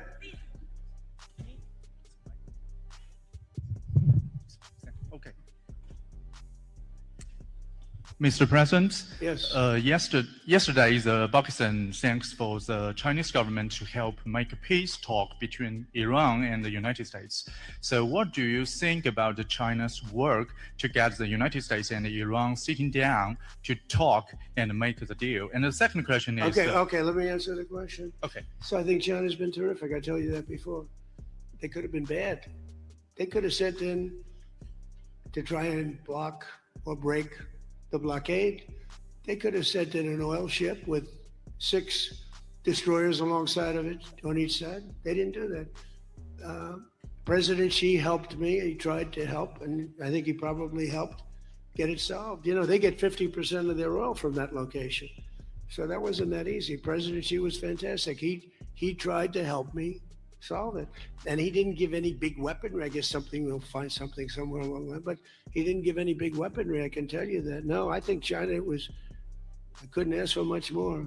Again, they were impacted because they get more than 50% of their oil from the Hormuz Strait. And no, I thought they were fantastic. Okay, how about one more question right here? Go ahead, please.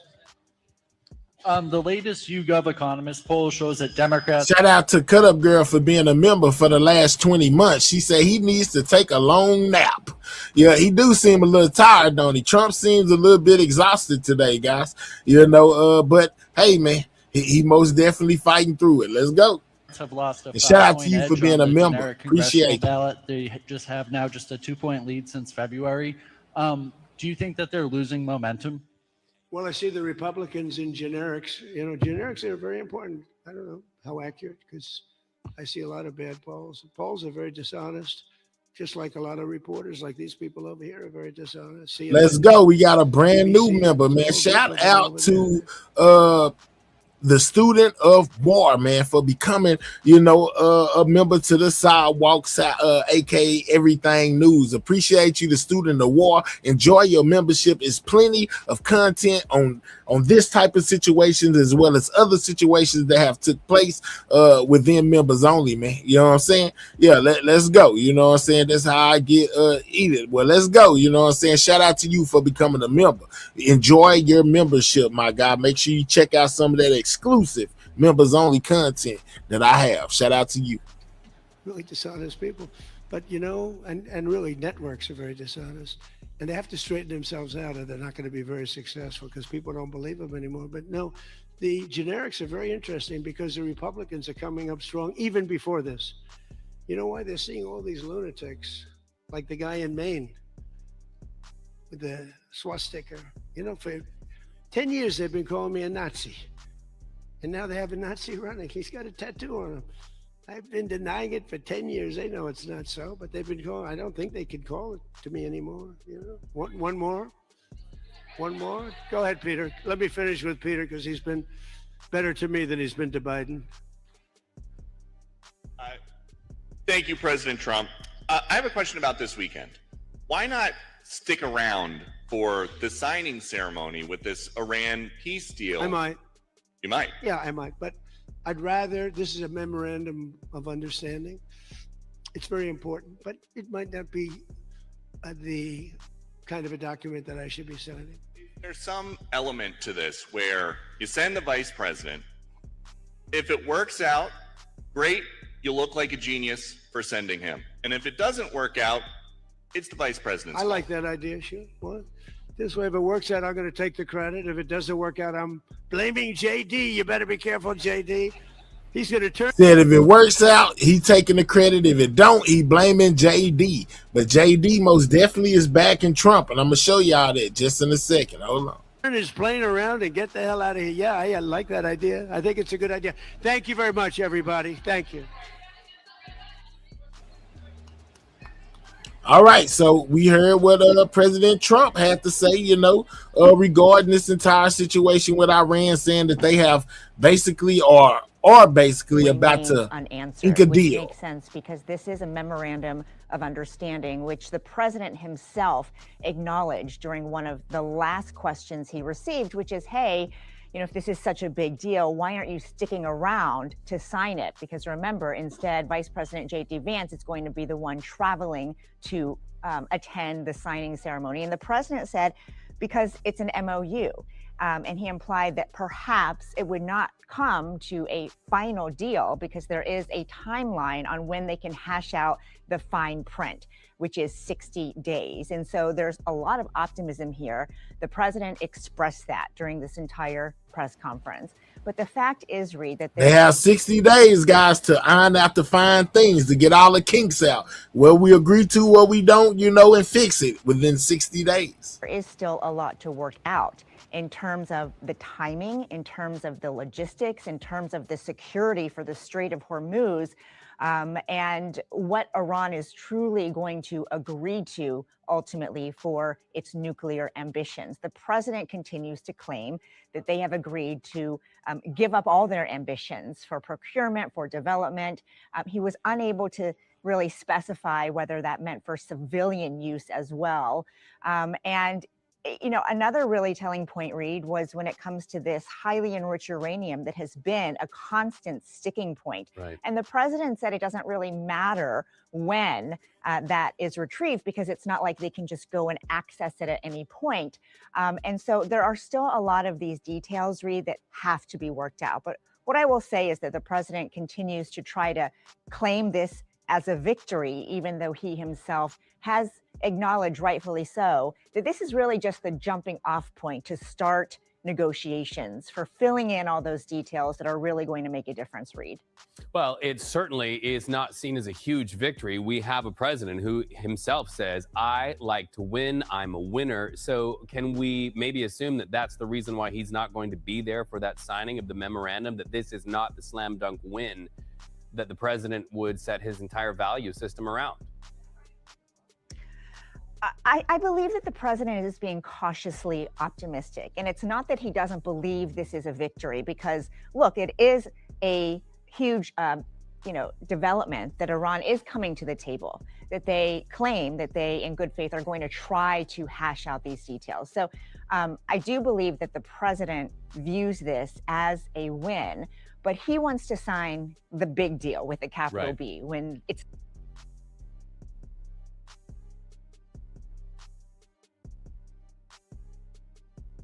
So that's what Trump had to say, you know, basically, hey, they best bet is to sign this deal and, abide by the rules, or they will be bombed again, right? And you heard him bring up J.D. Vance, and, you know, J.D. Vance is in the title as well as on the thumbnail. So let's most definitely get to what J.D. had to say about all of this, you know, as he basically stands 10 toes down behind President Trump, guys. Here's J.D. Vance, our vice president. Make sure you guys are double tapping that screen. That's how you hit the like button if you're on the mobile device, or click the 3 dots, hit that thumbs up, man. You know what I'm saying? Subscribe to the channel if you are new. You know, J.D. Vance, the vice president, basically talking about the new deal that has been made with Iran and how he backs President Trump. Nothing to talk about. Slow news day here in Washington, D.C. So let me just say a couple of things off the bat. First of all, I think the president's peace plan in Iran is already bearing real fruits for the American people. Last night, 12.5 million barrels of oil went through the Strait of Hormuz. That is a high since the beginning of the conflict. Oil prices are down nearly at their level from the pre-war conflict. Gas prices dropped below $4 a gallon today for the first time since the conflict. And importantly, they're going to keep falling further given how low oil prices are. On the military side, the Iranians, for the second night in a row, did not shoot at any ships in the Strait of Hormuz. So far, they are honoring their end of the commitment. And on the blockade, CENTCOM has allowed north of a dozen ships to go through. So Iran, for the last 2 days, haven't been firing any missiles, weapons, anything messing with ships coming through the strait, guys. So he's basically giving you a detail. So basically part of this was that they would stop firing on other ships coming through the strait, guys. Naval blockade, and so we're also honoring our end of the early part of the agreement. On the military side, a couple of things that are still true and will be true whether the Iranians comply with the rest of the deal or not. Number one, their nuclear program has been completely destroyed. Their capacity for enrichment, the facilities at which they were using to develop enrichment and develop a potential nuclear weapon, those facilities are still destroyed. Their conventional military is still destroyed. Their capacity to threaten their neighbors is still largely gone. And now we see whether they are willing to comply with the next step of the president's peace plan. As you all know, the part of the peace plan, the part of this MOU that I think have been most misrepresented by certain parts of the media is the idea that the Iranians get all these benefits. You will hear things about $300 billion or $24 billion. Oh, okay. So JD is clearing it up. I seen y'all come through with the 3 billion questions, you know, this, that, and the third. What actually do they get out of this deal and what actually do we get? Well, JD is about to clear that up, guys. Or this or that number of money or amount of money. And the simple fact is that the only way the Iranians get any of those resources, not a single penny, by the way, from the United States of America under any circumstances, but the only way that they would not 1 cent from America under any circumstances. But it seems like he finna double down on what Trump says. And basically the only way they can have any of this stuff that been talked about, you know, is through good behavior, guys. Check it out. Is that the only way the Iranians get any of those resources, not a single penny, by the way, from the United States of America under any circumstances, but the only way that they would ever get any benefit of the bargain is if they comply fully and change their behavior. And so you really have a win-win situation for the United States of America. If the Iranians don't change their behavior, their military and their nuclear program is still destroyed.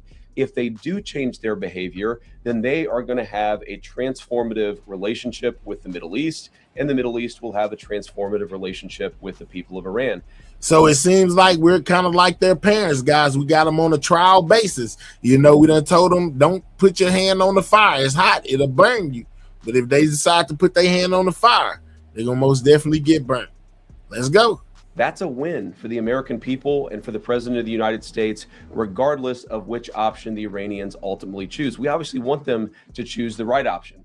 The interesting thing about their system, and I think it's important for the American people to appreciate this point in particular, is that there are real divisions within their country about how exactly to proceed. And what we've seen over the last couple of months is that the pragmatists within the Iranian system, the people who really do want to transform their relationship with the Middle East and with the world, those people are winning the argument.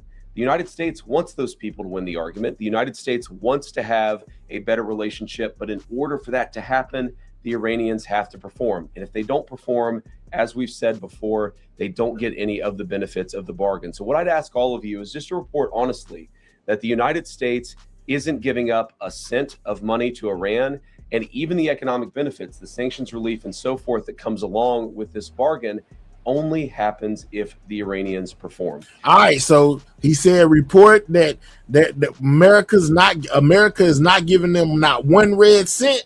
You know, and basically this bargain, I guess, is between them and some other people. I don't know. I'm still confused, man. I don't know what's going on. But hey, that's what JD Vance said. Hey, man, you know, we ain't giving them no money, but they do have access to some money, and they gotta be on their best behavior to get it.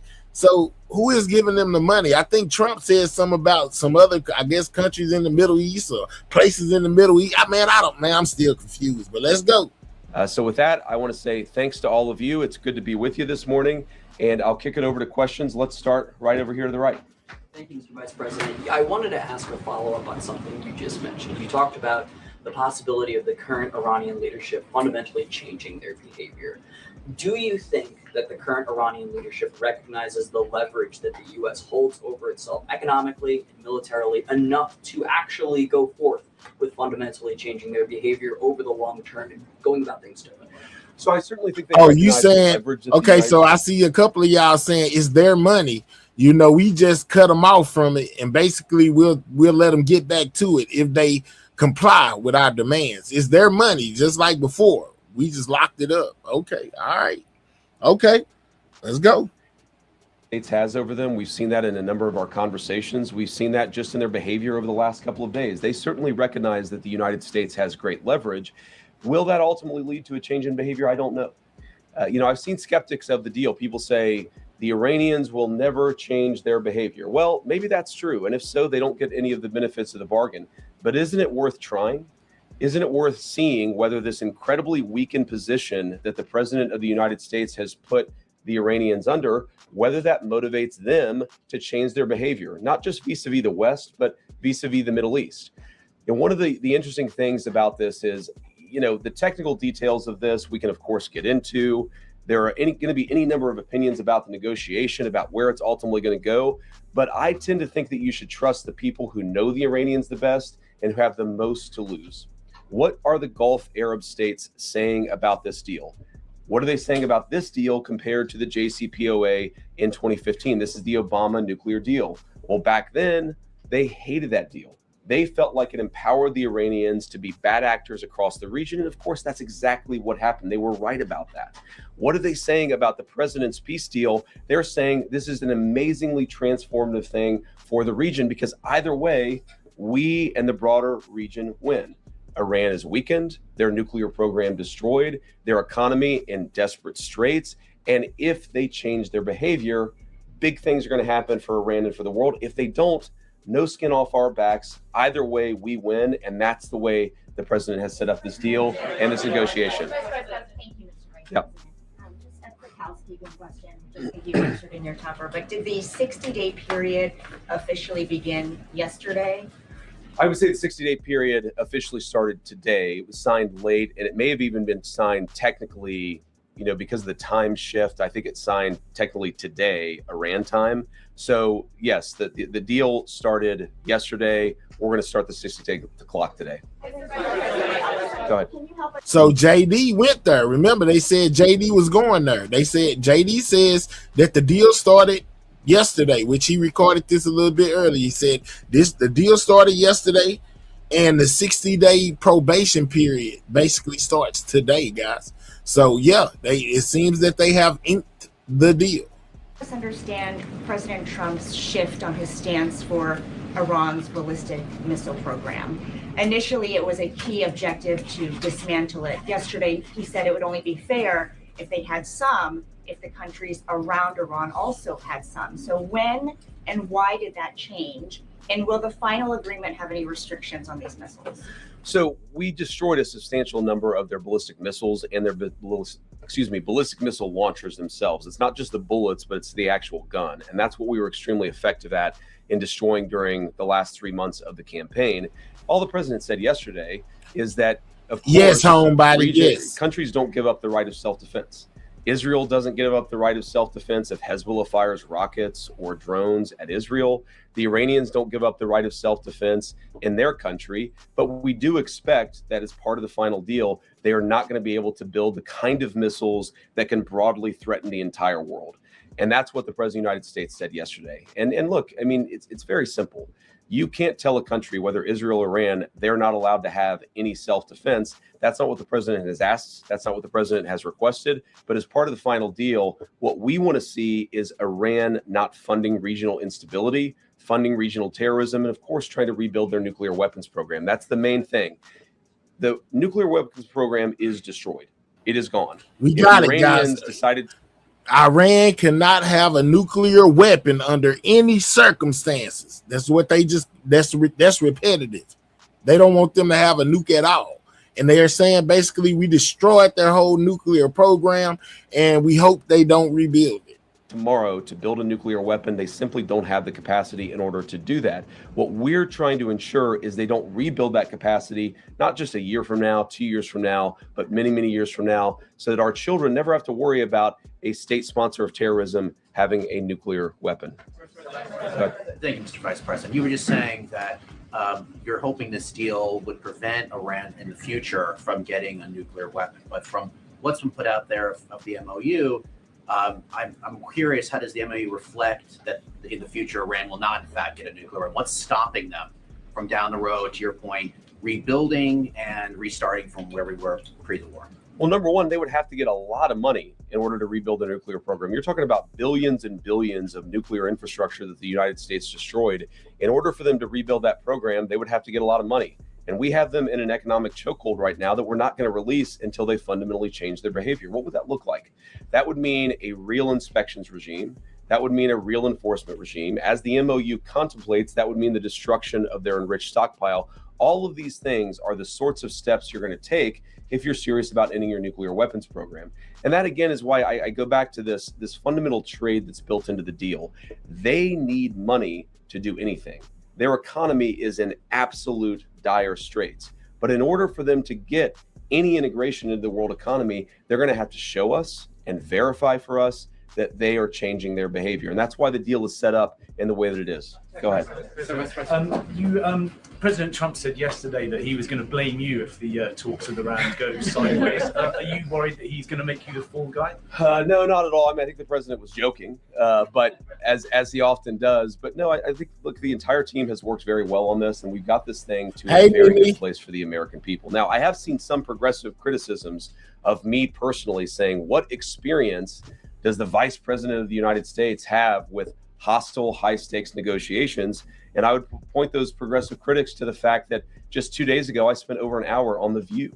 So I actually have great experience in very hostile negotiations, and I've used that. I mean, look, Joy Behar is way tougher than the Iranians, and she and I are best friends now. So we're going to get to a good place here. We're going to get to a good place. We're already at a good place. It's just a question of whether we can really get the icing on the top of fundamentally transforming Iran's relationship with the world.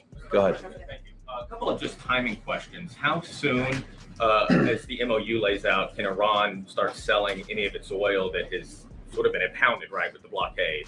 And two, can you sort of explain the Lebanon component to the MOU and how that front works and the enforceability of it? Yeah, so the Lebanon component, this is about regional peace, right? This is about regional peace. And what that means is we expect Hezbollah is not going to be firing rockets and firing drones at the Israelis. And we also expect that the Israelis are not going to be going wild in Lebanon, right? Both sides have to honor their end of the deal. Now, as you guys know, sometimes these ceasefires are a little messy. The President of the United States said this a couple of weeks ago, that a ceasefire in that region of the world just means they're shooting a little bit less at each other than they were before. What you've seen is radical progress in Lebanon, less shooting, less firing, but you're still going to have these little flare-ups from time to time. And that's just the sort of thing that we're going to have to manage through the diplomatic process. Secretary Rubio's been sort of the person on point.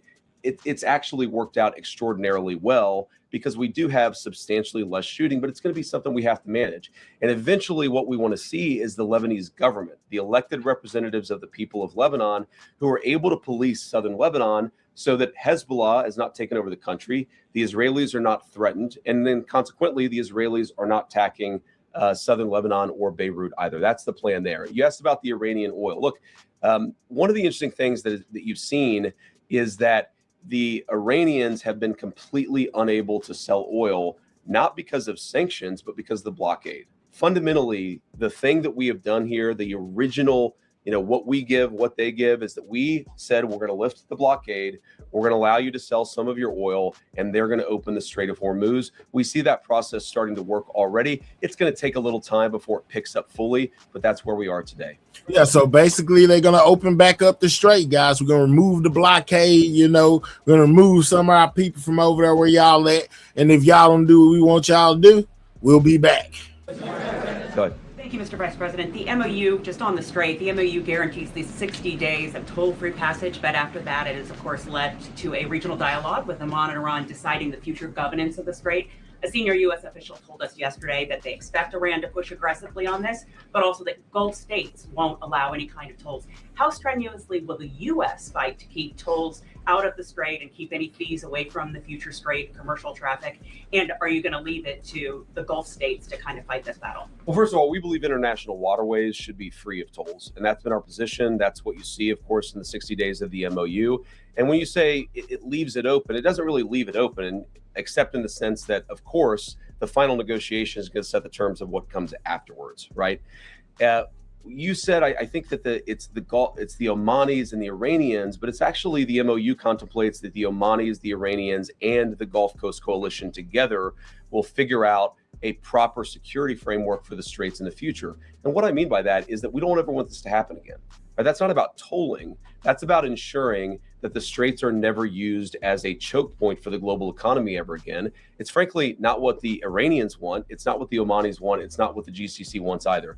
So what we're going to do, of course, working with our allies in the region, is to ensure that that is reflected in the final deal. And if that's not reflected in the final deal, there's not going to be a final deal. And that is, I keep coming back to this fundamental structural point of this negotiation, which is that we have all the cards. If the Iranians want the benefits of the bargain, they have to give us the things that are necessary to get those benefits.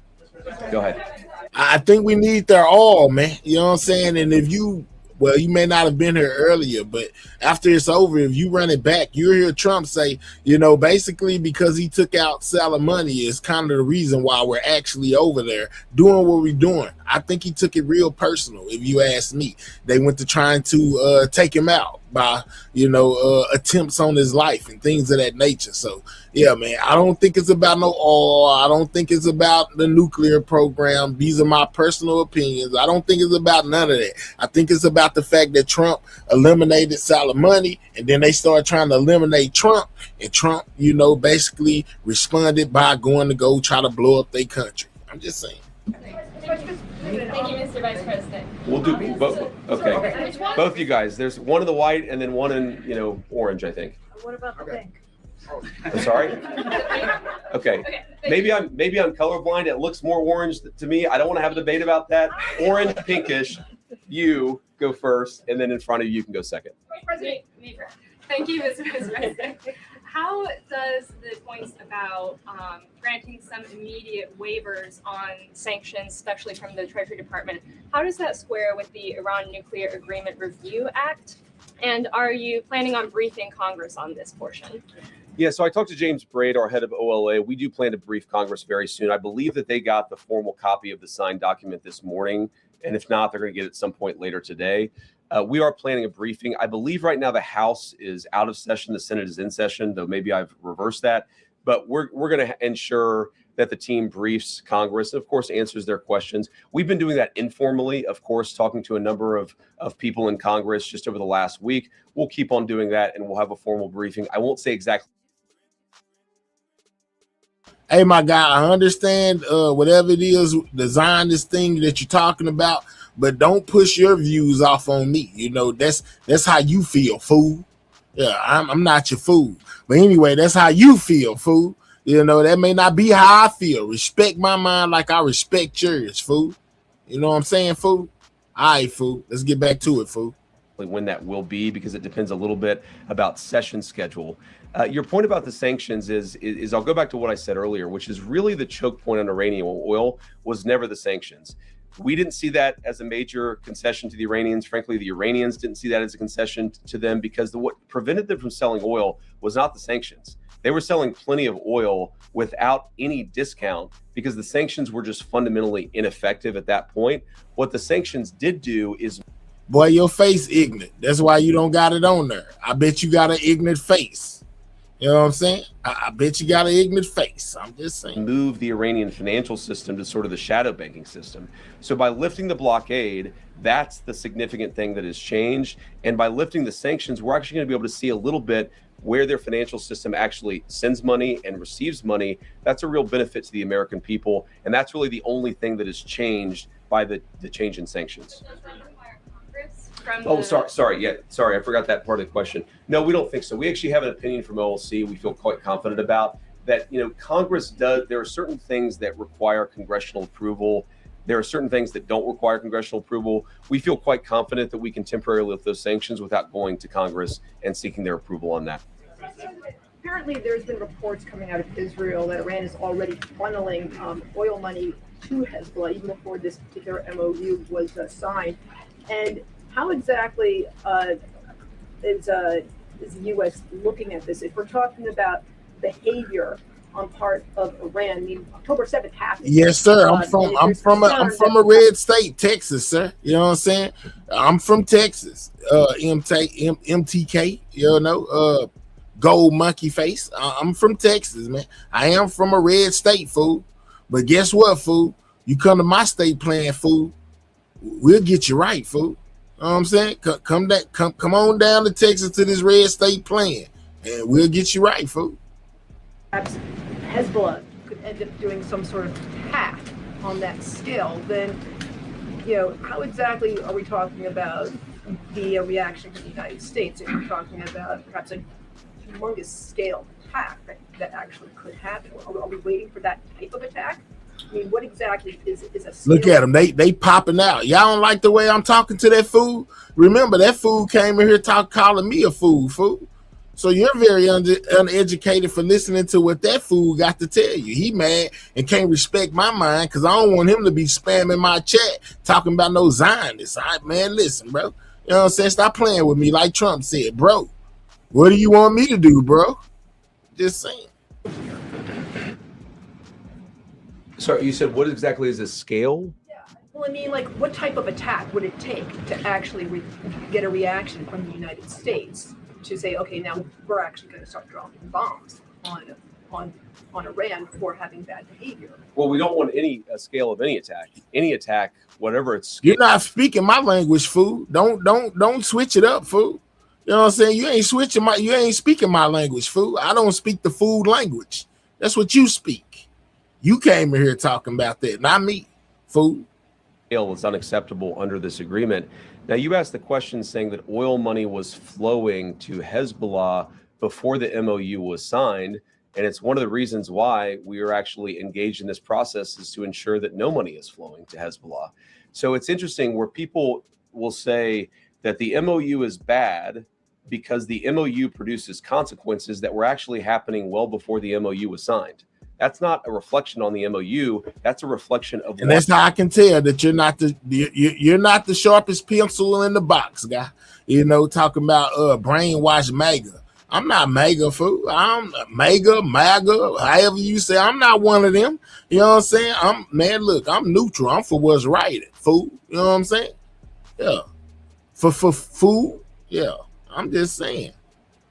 Talking about MAGA, man. We watching MAGA and them talk about what they talk about, but I'm not MAGA.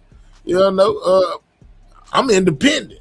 We need the MOU to ensure that we have the regional peace and stability that we need. Now, what I would say to some of the critics of the deal that I've heard that will say, well, Iran's going to get all this benefit. I'll repeat what I've said, and I'm probably going to have to repeat it a number of times, is what is the benefit that the Iranians get that they didn't have before? And the answer is nothing. They don't get anything unless they change their behavior. If they change their behavior, that is a thing to celebrate. That's going to transform the Middle East for a generation. If they don't change their behavior. Well, guess what, fool? I'm tired of going back and forth with you and your doctorate degree. Congratulations to you. You still a fool. And basically you're a fool because you didn't know that going back and forth with me, who is the channel host, gets you nowhere, sir. It gets you nowhere but deported. Let's get MKT the hell up out of here, sir. Yeah, we'll holler at you, fool. Have an unsafe trip, fool. We'll see you later, fool.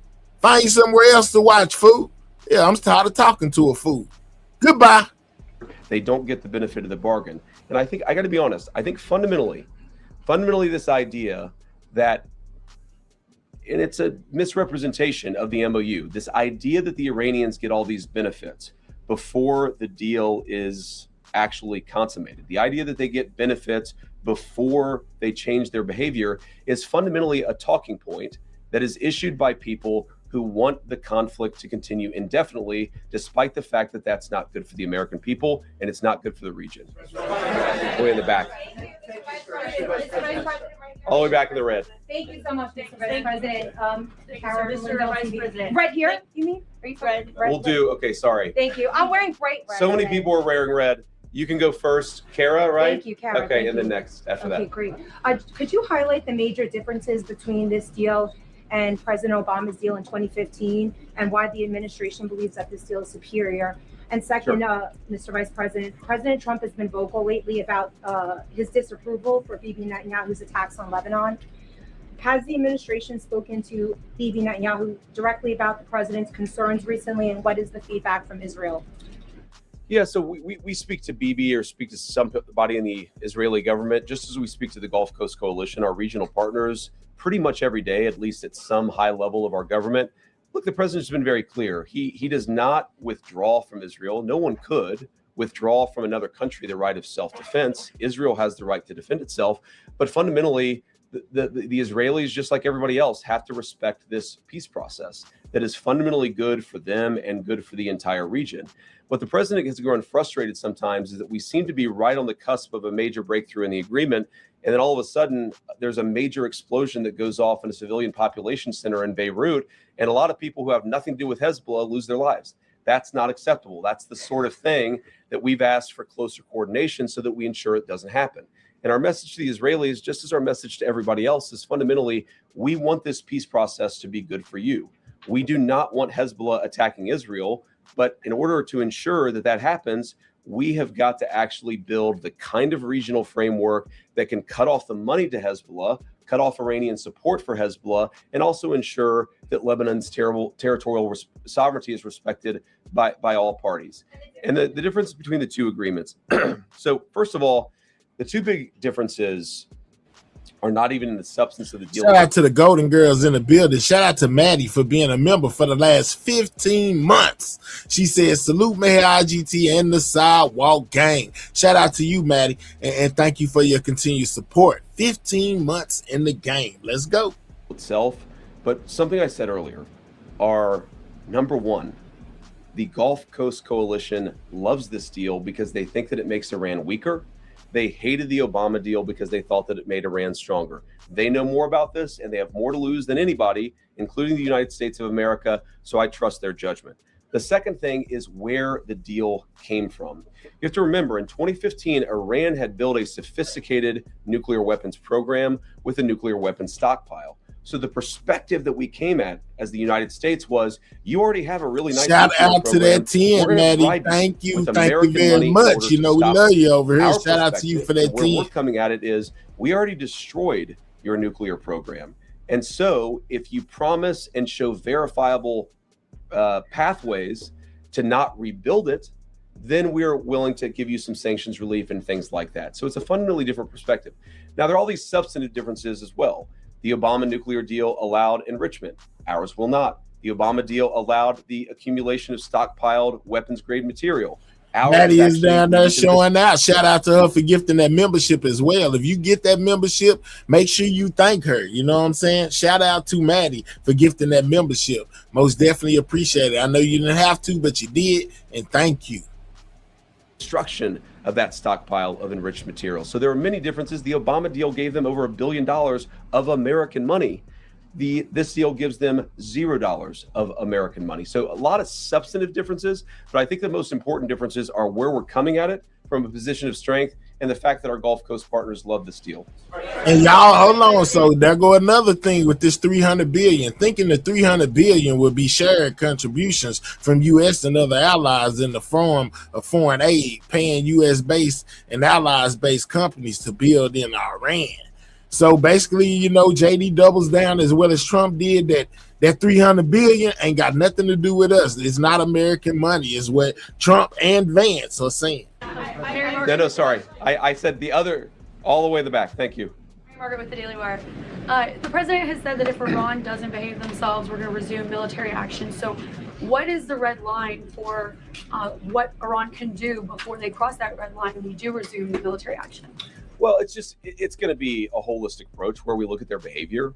Are they funding terrorism? Are they leading to attacks of other people? Are they trying to get centrifuges to redevelop their nuclear All right, so program? Then we got a little bit more clarification on this $300 billion. He or she says 1 minute of research says that $300 billion is a reconstruction fund coming not from the U.S. but the Gulf states, UAE, Qatar, Oman, and Kuwait, etc. So coming from countries over that way, you know what I'm saying? Not coming from us is where the $300 billion is coming from, guys. Not from the U.S. according to what he say, 1 minute of research. All right, let's go.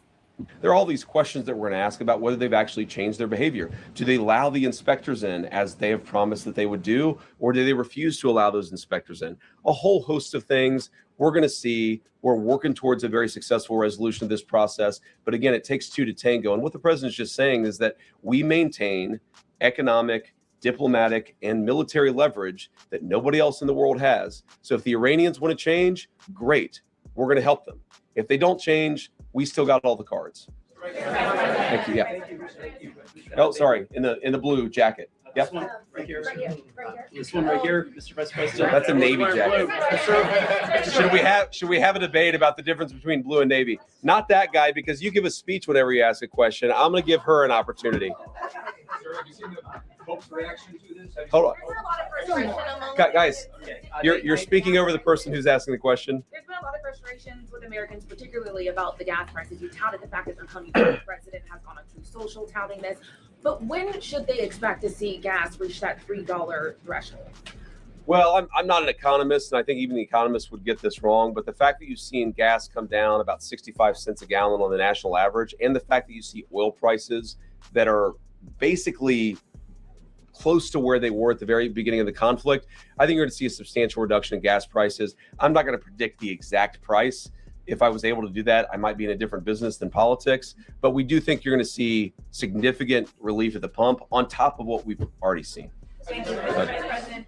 You keep saying that Iran will only reap economic rewards if they comply and change their behavior. But under this deal, they are being allowed now to sell their oil freely. Again, how is that not a financial benefit? And they're being allowed to do that without making any new concrete nuclear commitments. So can you explain how is that not lopsided? Well, first of all, they've made very concrete nuclear commitments. They have committed to the destruction of the highly enriched stockpile that they have in their possession.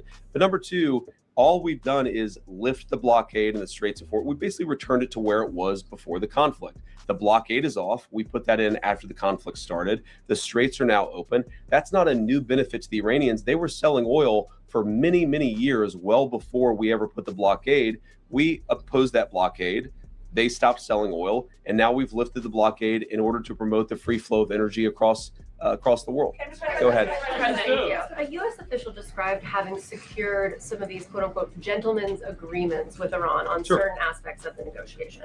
So when it comes to highly enriched uranium, can you walk us through what's been secured even in these kind of gentlemen's agreements on how exactly they're going to get rid of the stockpile? Are there agreements on low-grade enrichment? How long is the moratorium on enriching uranium for Iran? And are any of these gentlemen's agreements written down anywhere? So some of them are written down, but fundamentally, whether they're written down or spoken, this is why we structured the deal that we did, because we don't trust words. We trust action and we trust conduct.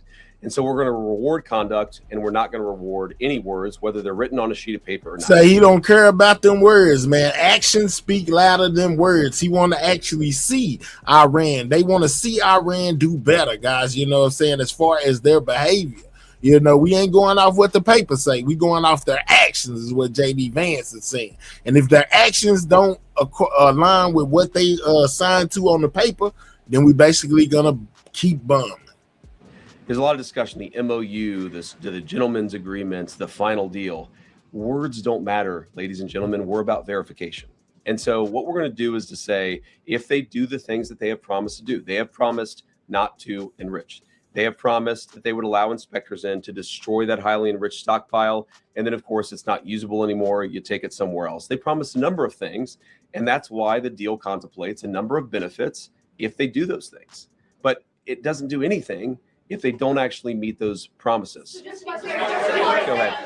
Follow up on that, sir. Go ahead. If they don't follow through with their commitment, will the U.S. go back to imposing sanctions and the blockade, or does Iran get to keep some of the concessions that it has already secured? Well, first of all, the sanctions are still on, with the exception of the oil sanctions, which I talked about were no longer effective. The purpose of the oil sanctions is to drive down how much Iran is charging. This is an independent podcast, and we're reporting on everything going on as far as politics today in the news, my guy. Quit thinking everybody that you see playing Vance or Trump or somebody from the Trump administration is a MAGA podcaster, man. You know what I'm saying? We're watching what they're saying. What if you believe it, you believe it. If you don't, you don't.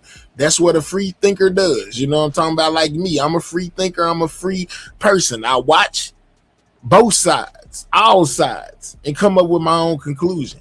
I can't come up with a great conclusion, for myself by being one-sided. You see what I'm saying? So if I seen something that had anything to do with Iran's response to this, which I'm pretty sure they will respond, we'll come live again with Iran's take on what's going on with this situation. But yeah, man, ain't no MAGA, podcast or no Democratic podcast or Republican podcast. No. Yeah, I'm independent over here. I'm looking at all sides. I'm looking at everybody with the side out. For a price for a barrel of oil, those sanctions had stopped being effective. The blockade is what's effective. And again, that's the thing that has changed in accordance with them opening the Strait of Hormuz. No sanctions will come off unless they perform the benefit of the bargain, and every sanction will come back on. Like hypothetically, let's say 2 years down the road, they've done what we need to see on the nuclear program, and we release the sanctions as the deal contemplates. Then they decide they're going to start rebuilding the nuclear program. Then, of course, those sanctions are going to come back on. And that's why it's really kind of like a dial. As they dial up their good behavior, we can dial up the economic relief. If they dial down their good behavior, we can turn it off. It's the good thing about having the leverage, and it's a good thing about being the United States of America, where we just fundamentally have so much influence in the world financial system. Go ahead. Thank you, Mr. Vice President. Thank you, Mr. Vice President. Leader Thune said it's unrealistic to get the Save America Act passed by attaching it to FISA, which the president's looking for. Do you believe this is possible? Well, why don't we try? Why don't we try and at least force people to vote against it? One of the things that sometimes frustrates me about the legislative process is that people will go into it saying, this isn't possible, therefore we're not even going to try. Well, let's actually see. Let's try it. And if it's not possible, then let the people put their name on it. This is also good for the American people.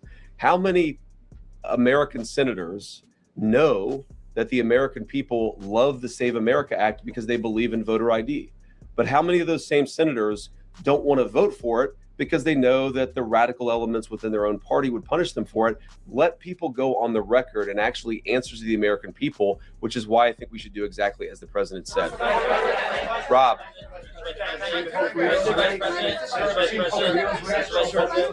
Rob.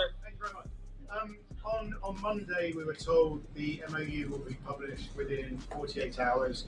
The president then said after Friday. You, I think, then said by Friday, and then it ended up being read out on a briefing call yesterday. We were told the MOU had been signed electronically on Sunday. There was an Axios report that it hadn't been. There's going to be a signing ceremony on Friday, and then it's signed at Versailles last night. Is what's going on behind the scenes as chaotic as your public messaging? Well, I don't think our public messaging has been chaotic. I think dealing with a fractured Iranian system where communication isn't great is just sometimes something that we don't fully appreciate or we don't fully understand. What really happened here is that we did sign the MOU on Sunday. That locked into the terms of the deal. What the Iranians came to us and said is, we'd like not to release the text until Friday. I don't really understand that. I wanted to get the text out immediately, but in order to be accommodating to them, we said, sure, okay, we'll wait until Friday. And then what happened over Monday, Tuesday, the president was in G7. Maybe foreign leaders were talking to the Iranians and encouraging them to do that. We were definitely saying to them, we understand your desire not to have the text out until Friday, but we live in a democratic system. The American people want to see the text of this deal. We would certainly like to get it out as soon as possible. And so they came up with having their president sign it, our president sign it, and then just releasing the text as a signed document immediately at that point.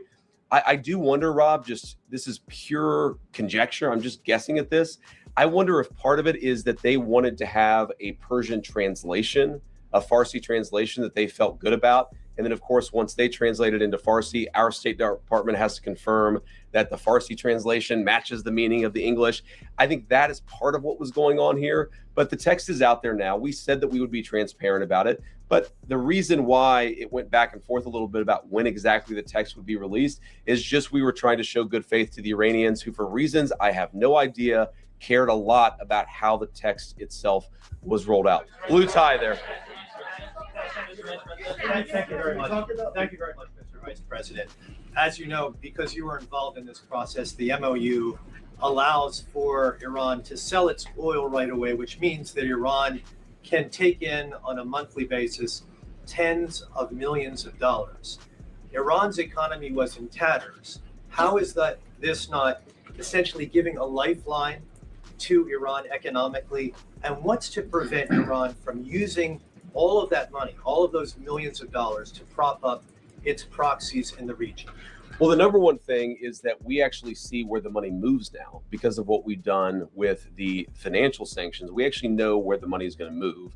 And so we have great confidence that we're going to be able to see if they try to fund terrorist organizations, we're going to be able to see that. But you said that they said they keeping track of the money, guys. If they do anything out of line, I guess that this 300 billion or the money that they're making now that they're able to sell their oil again, if we see any fishy business, we on top of it. He basically says we have ways of tracking how they're spending their money. Millions of dollars is a lifeline. Right now, the Iranian nation is a nation of 94 million people.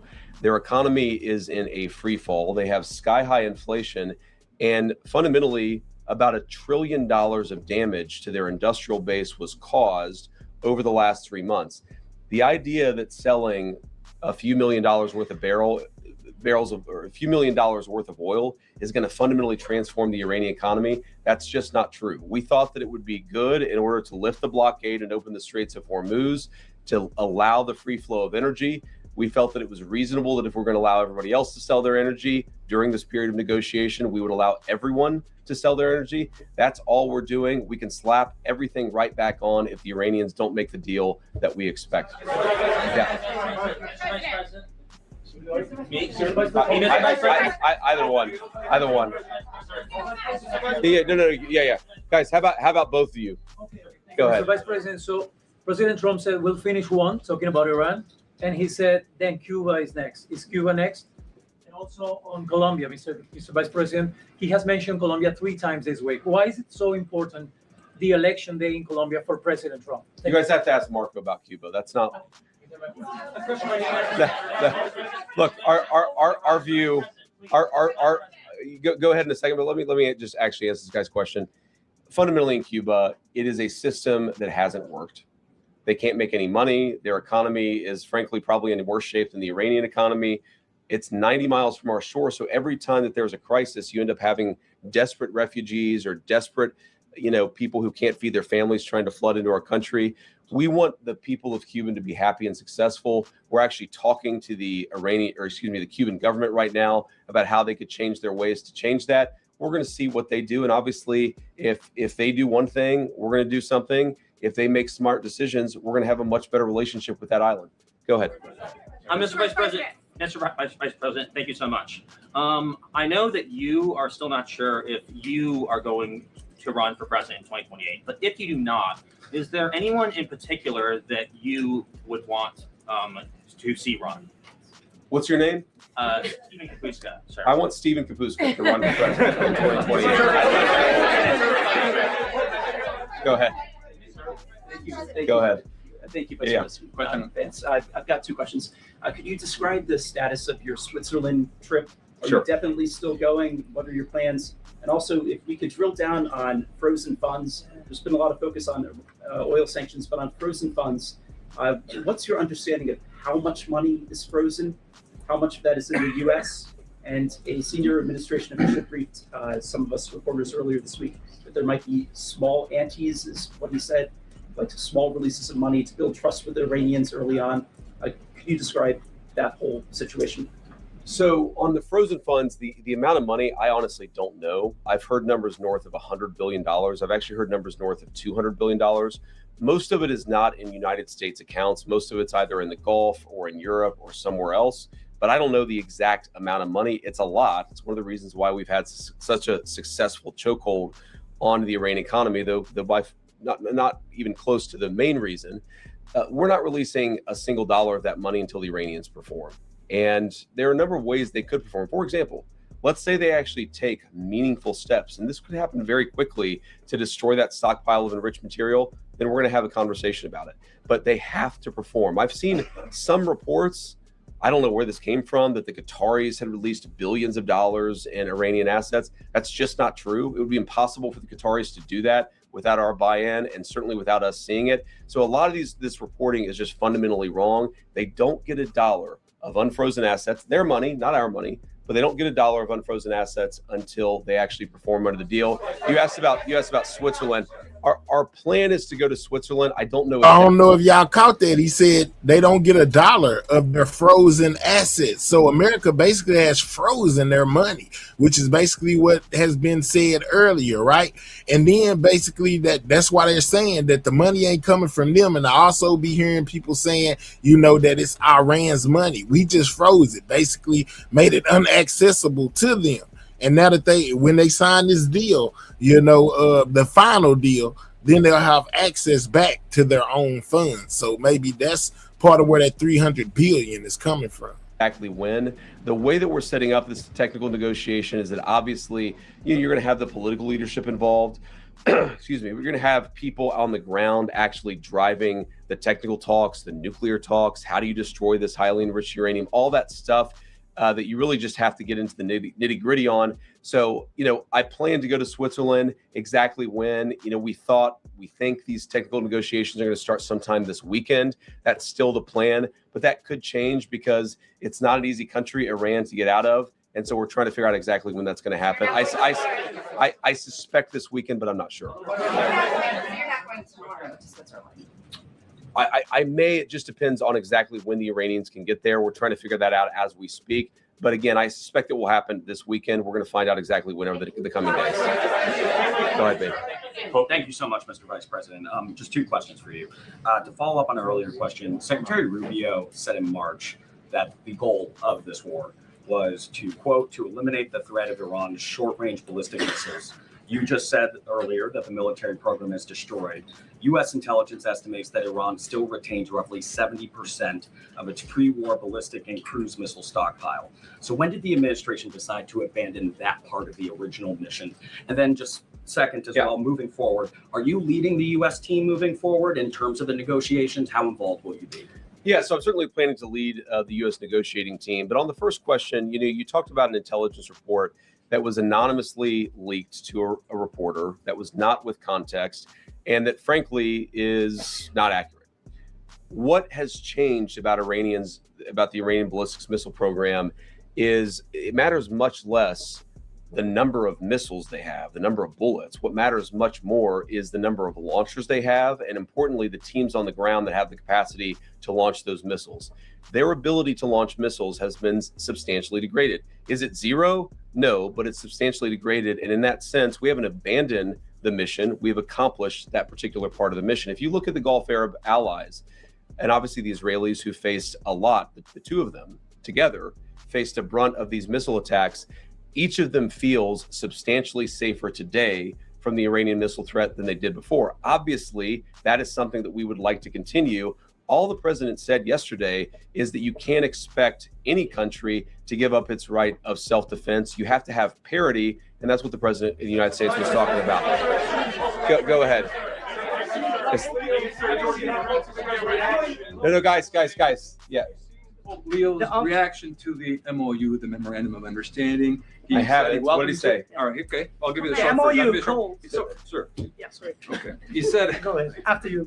I'll give you the short version. All right. He says he welcomes the agreement between the U.S. and Iran. He says it hopes it will help strengthen mutual trust, security, and stability in the Middle East. And he also hopes that it's truly a solution to the war and that the war is really over. What do you say to the Pope, sir? My response to that is praise Jesus. I'm glad that the Pope has positive things to say about our MOU. I think that the Pope is fundamentally accurate and it's going to be good for the entire world, but we got to keep working at it to make sure that the Iranians honor the commitments that they've made. And then yes, you in front. Go ahead. With the thing is, there's so many people in here. I could say the red tie, and then 9 of you start shouting at us.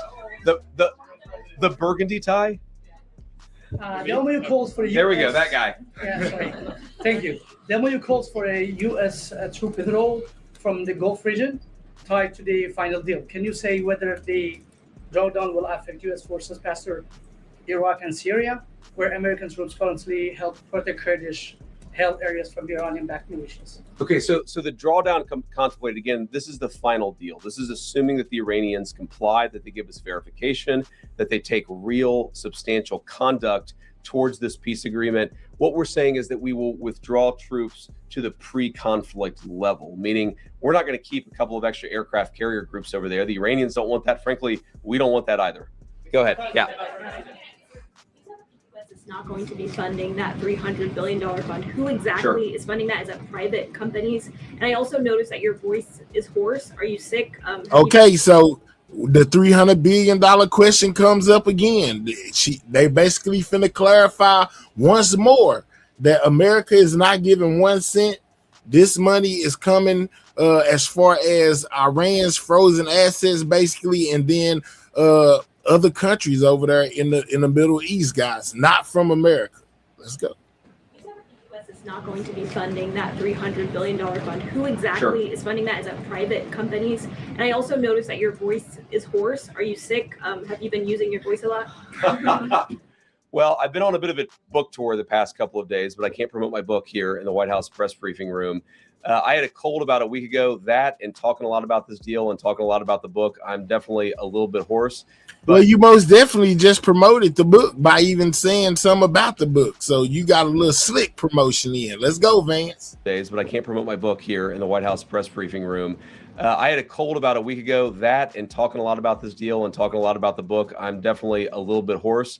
But you asked, your first question was about is funding that $300 billion. Oh, I see. So what's interesting about this is there is a great desire from the Arab world and from outside the Arab world to actually get involved in Iran if they behave properly. So, for example, let's say the United Arab Emirates, who've been a great ally over the last, not just few months, but over the last many years, let's say that they would like to invest in building a power plant. That actually is impossible right now because of the way that U.S. sanctions work. And so what we're saying is that if you behave and if the Emiratis themselves want to build a power plant, then we will do the sanctions relief necessary to make that possible. The good thing about that is that it actually creates integration, which is leverage. A world where the Gulf Coast Coalition has greater leverage into the Iranian economy is a world where the Iranians are going to be heavily prevented from misbehaving. So it's a lot of the Gulf Coast Coalition. Again, they see that Iran is weakened. They see there's an opportunity to build a new relationship there. And they're saying if they behave and if the United States is willing to allow this to happen, then absolutely we want to change our relationship with Iran. No, well, I mean, I assume that in the United Arab Emirates there would be private money and so forth that would be part of this. But again, this is so far in advance because it assumes a transformation in Iranian behavior. Sure. Thank you so much, Mr. Vice President. As you know, the Iranian-backed groups in the region were involved in this war, and they damaged U.S. facilities and your allies as well. How does this agreement affect Iran-backed groups across the region, especially the Iranian-backed groups in Iraq? And my second question, this agreement requires Iran to stop attacking the Kurdish opposition in Kurdistan region, which they did 2 days ago. So what this agreement does fundamentally is it requires Iran to behave like a normal country. And if it doesn't, as so many people think that it never will, then it doesn't get any of the economic benefits. And if they do, then that's a great thing for everybody. It's a great thing for the Kurds. It's a great thing for anybody who has been under the brunt or under the threat of Iranian-funded terrorist organizations. The expectation is that Iran will stop that. And if they don't get the benefits of the bargain. John. Thank you, Mr. Vice President. Many of the colleagues that you served with in the U.S. Senate and Republican Conference have criticized this deal over the last 24 hours. What is your message, Mr. Vice President, back to them? So I guess I would say to anybody, any of the critics, is number one, have a little bit of faith in the President of the United States. The idea that he is going to strike a deal that's been bad for the American people, it's preposterous. He is the person who has had the courage to fundamentally transform our relationship with Iran and with a lot of other countries over the last year and a half. He believes in this deal. He is going to see it to completion. And if the Iranians don't comply, we still have every single tool and point of leverage that we have today. That'd be message number one, is have a little faith in the president's ability, given that he's got us this far, to take us the final step. The second thing that I would say is so many of what I've read or heard that people believe about this deal is just fundamentally untrue. It is a memorandum of understanding. It is fundamentally a principle that, yes, the Straits of Hormuz are going to be open immediately, and they already are. Yes, they're going to give up their highly enriched material, but they've got to actually do it. It's about conduct. It's about rewarding good conduct and punishing bad conduct, which in some ways is what we've been doing for the last 3 months vis-a-vis that country anyway. So many of the criticisms, I saw Lindsey Graham came out with a positive statement after expressing some concerns. I think that when people get to understand not just the agreement, but our negotiating posture as a country, they will realize this is an excellent thing for the American people. But that's part of our job. We've got to tell the story about what this means for Americans, how it's going to make all of us safer and more prosperous. That's why I'm here talking to everybody, and we're going to keep on telling that story in the days and weeks to come. Go ahead. Thank you, sir. Jordan Conradson with the Gateway Pundit. I want to talk back to the Lebanon component of the deal. There's a report in Axios that Netanyahu's fuming over this. Israel doesn't feel bound to the MOU as it relates to Lebanon. If, as you mentioned, your frustration with Israel striking in Beirut, hitting apartment buildings, if that continues, could it torpedo the deal? And what would the U.S.'s response be to a broader war in Lebanon involving Israel and Hezbollah? Yeah, well, I don't want to get into hypotheticals that could torpedo the deal, because I think the president's expectation is that all of our friends, the Israelis, the Arabs in the region, we're going to work together and actually see this deal to completion. Now, I saw the Axios report, that Netanyahu is fuming. That's not reflective of the conversations that I've had with him, but maybe he's saying something to somebody else that he's not saying to me.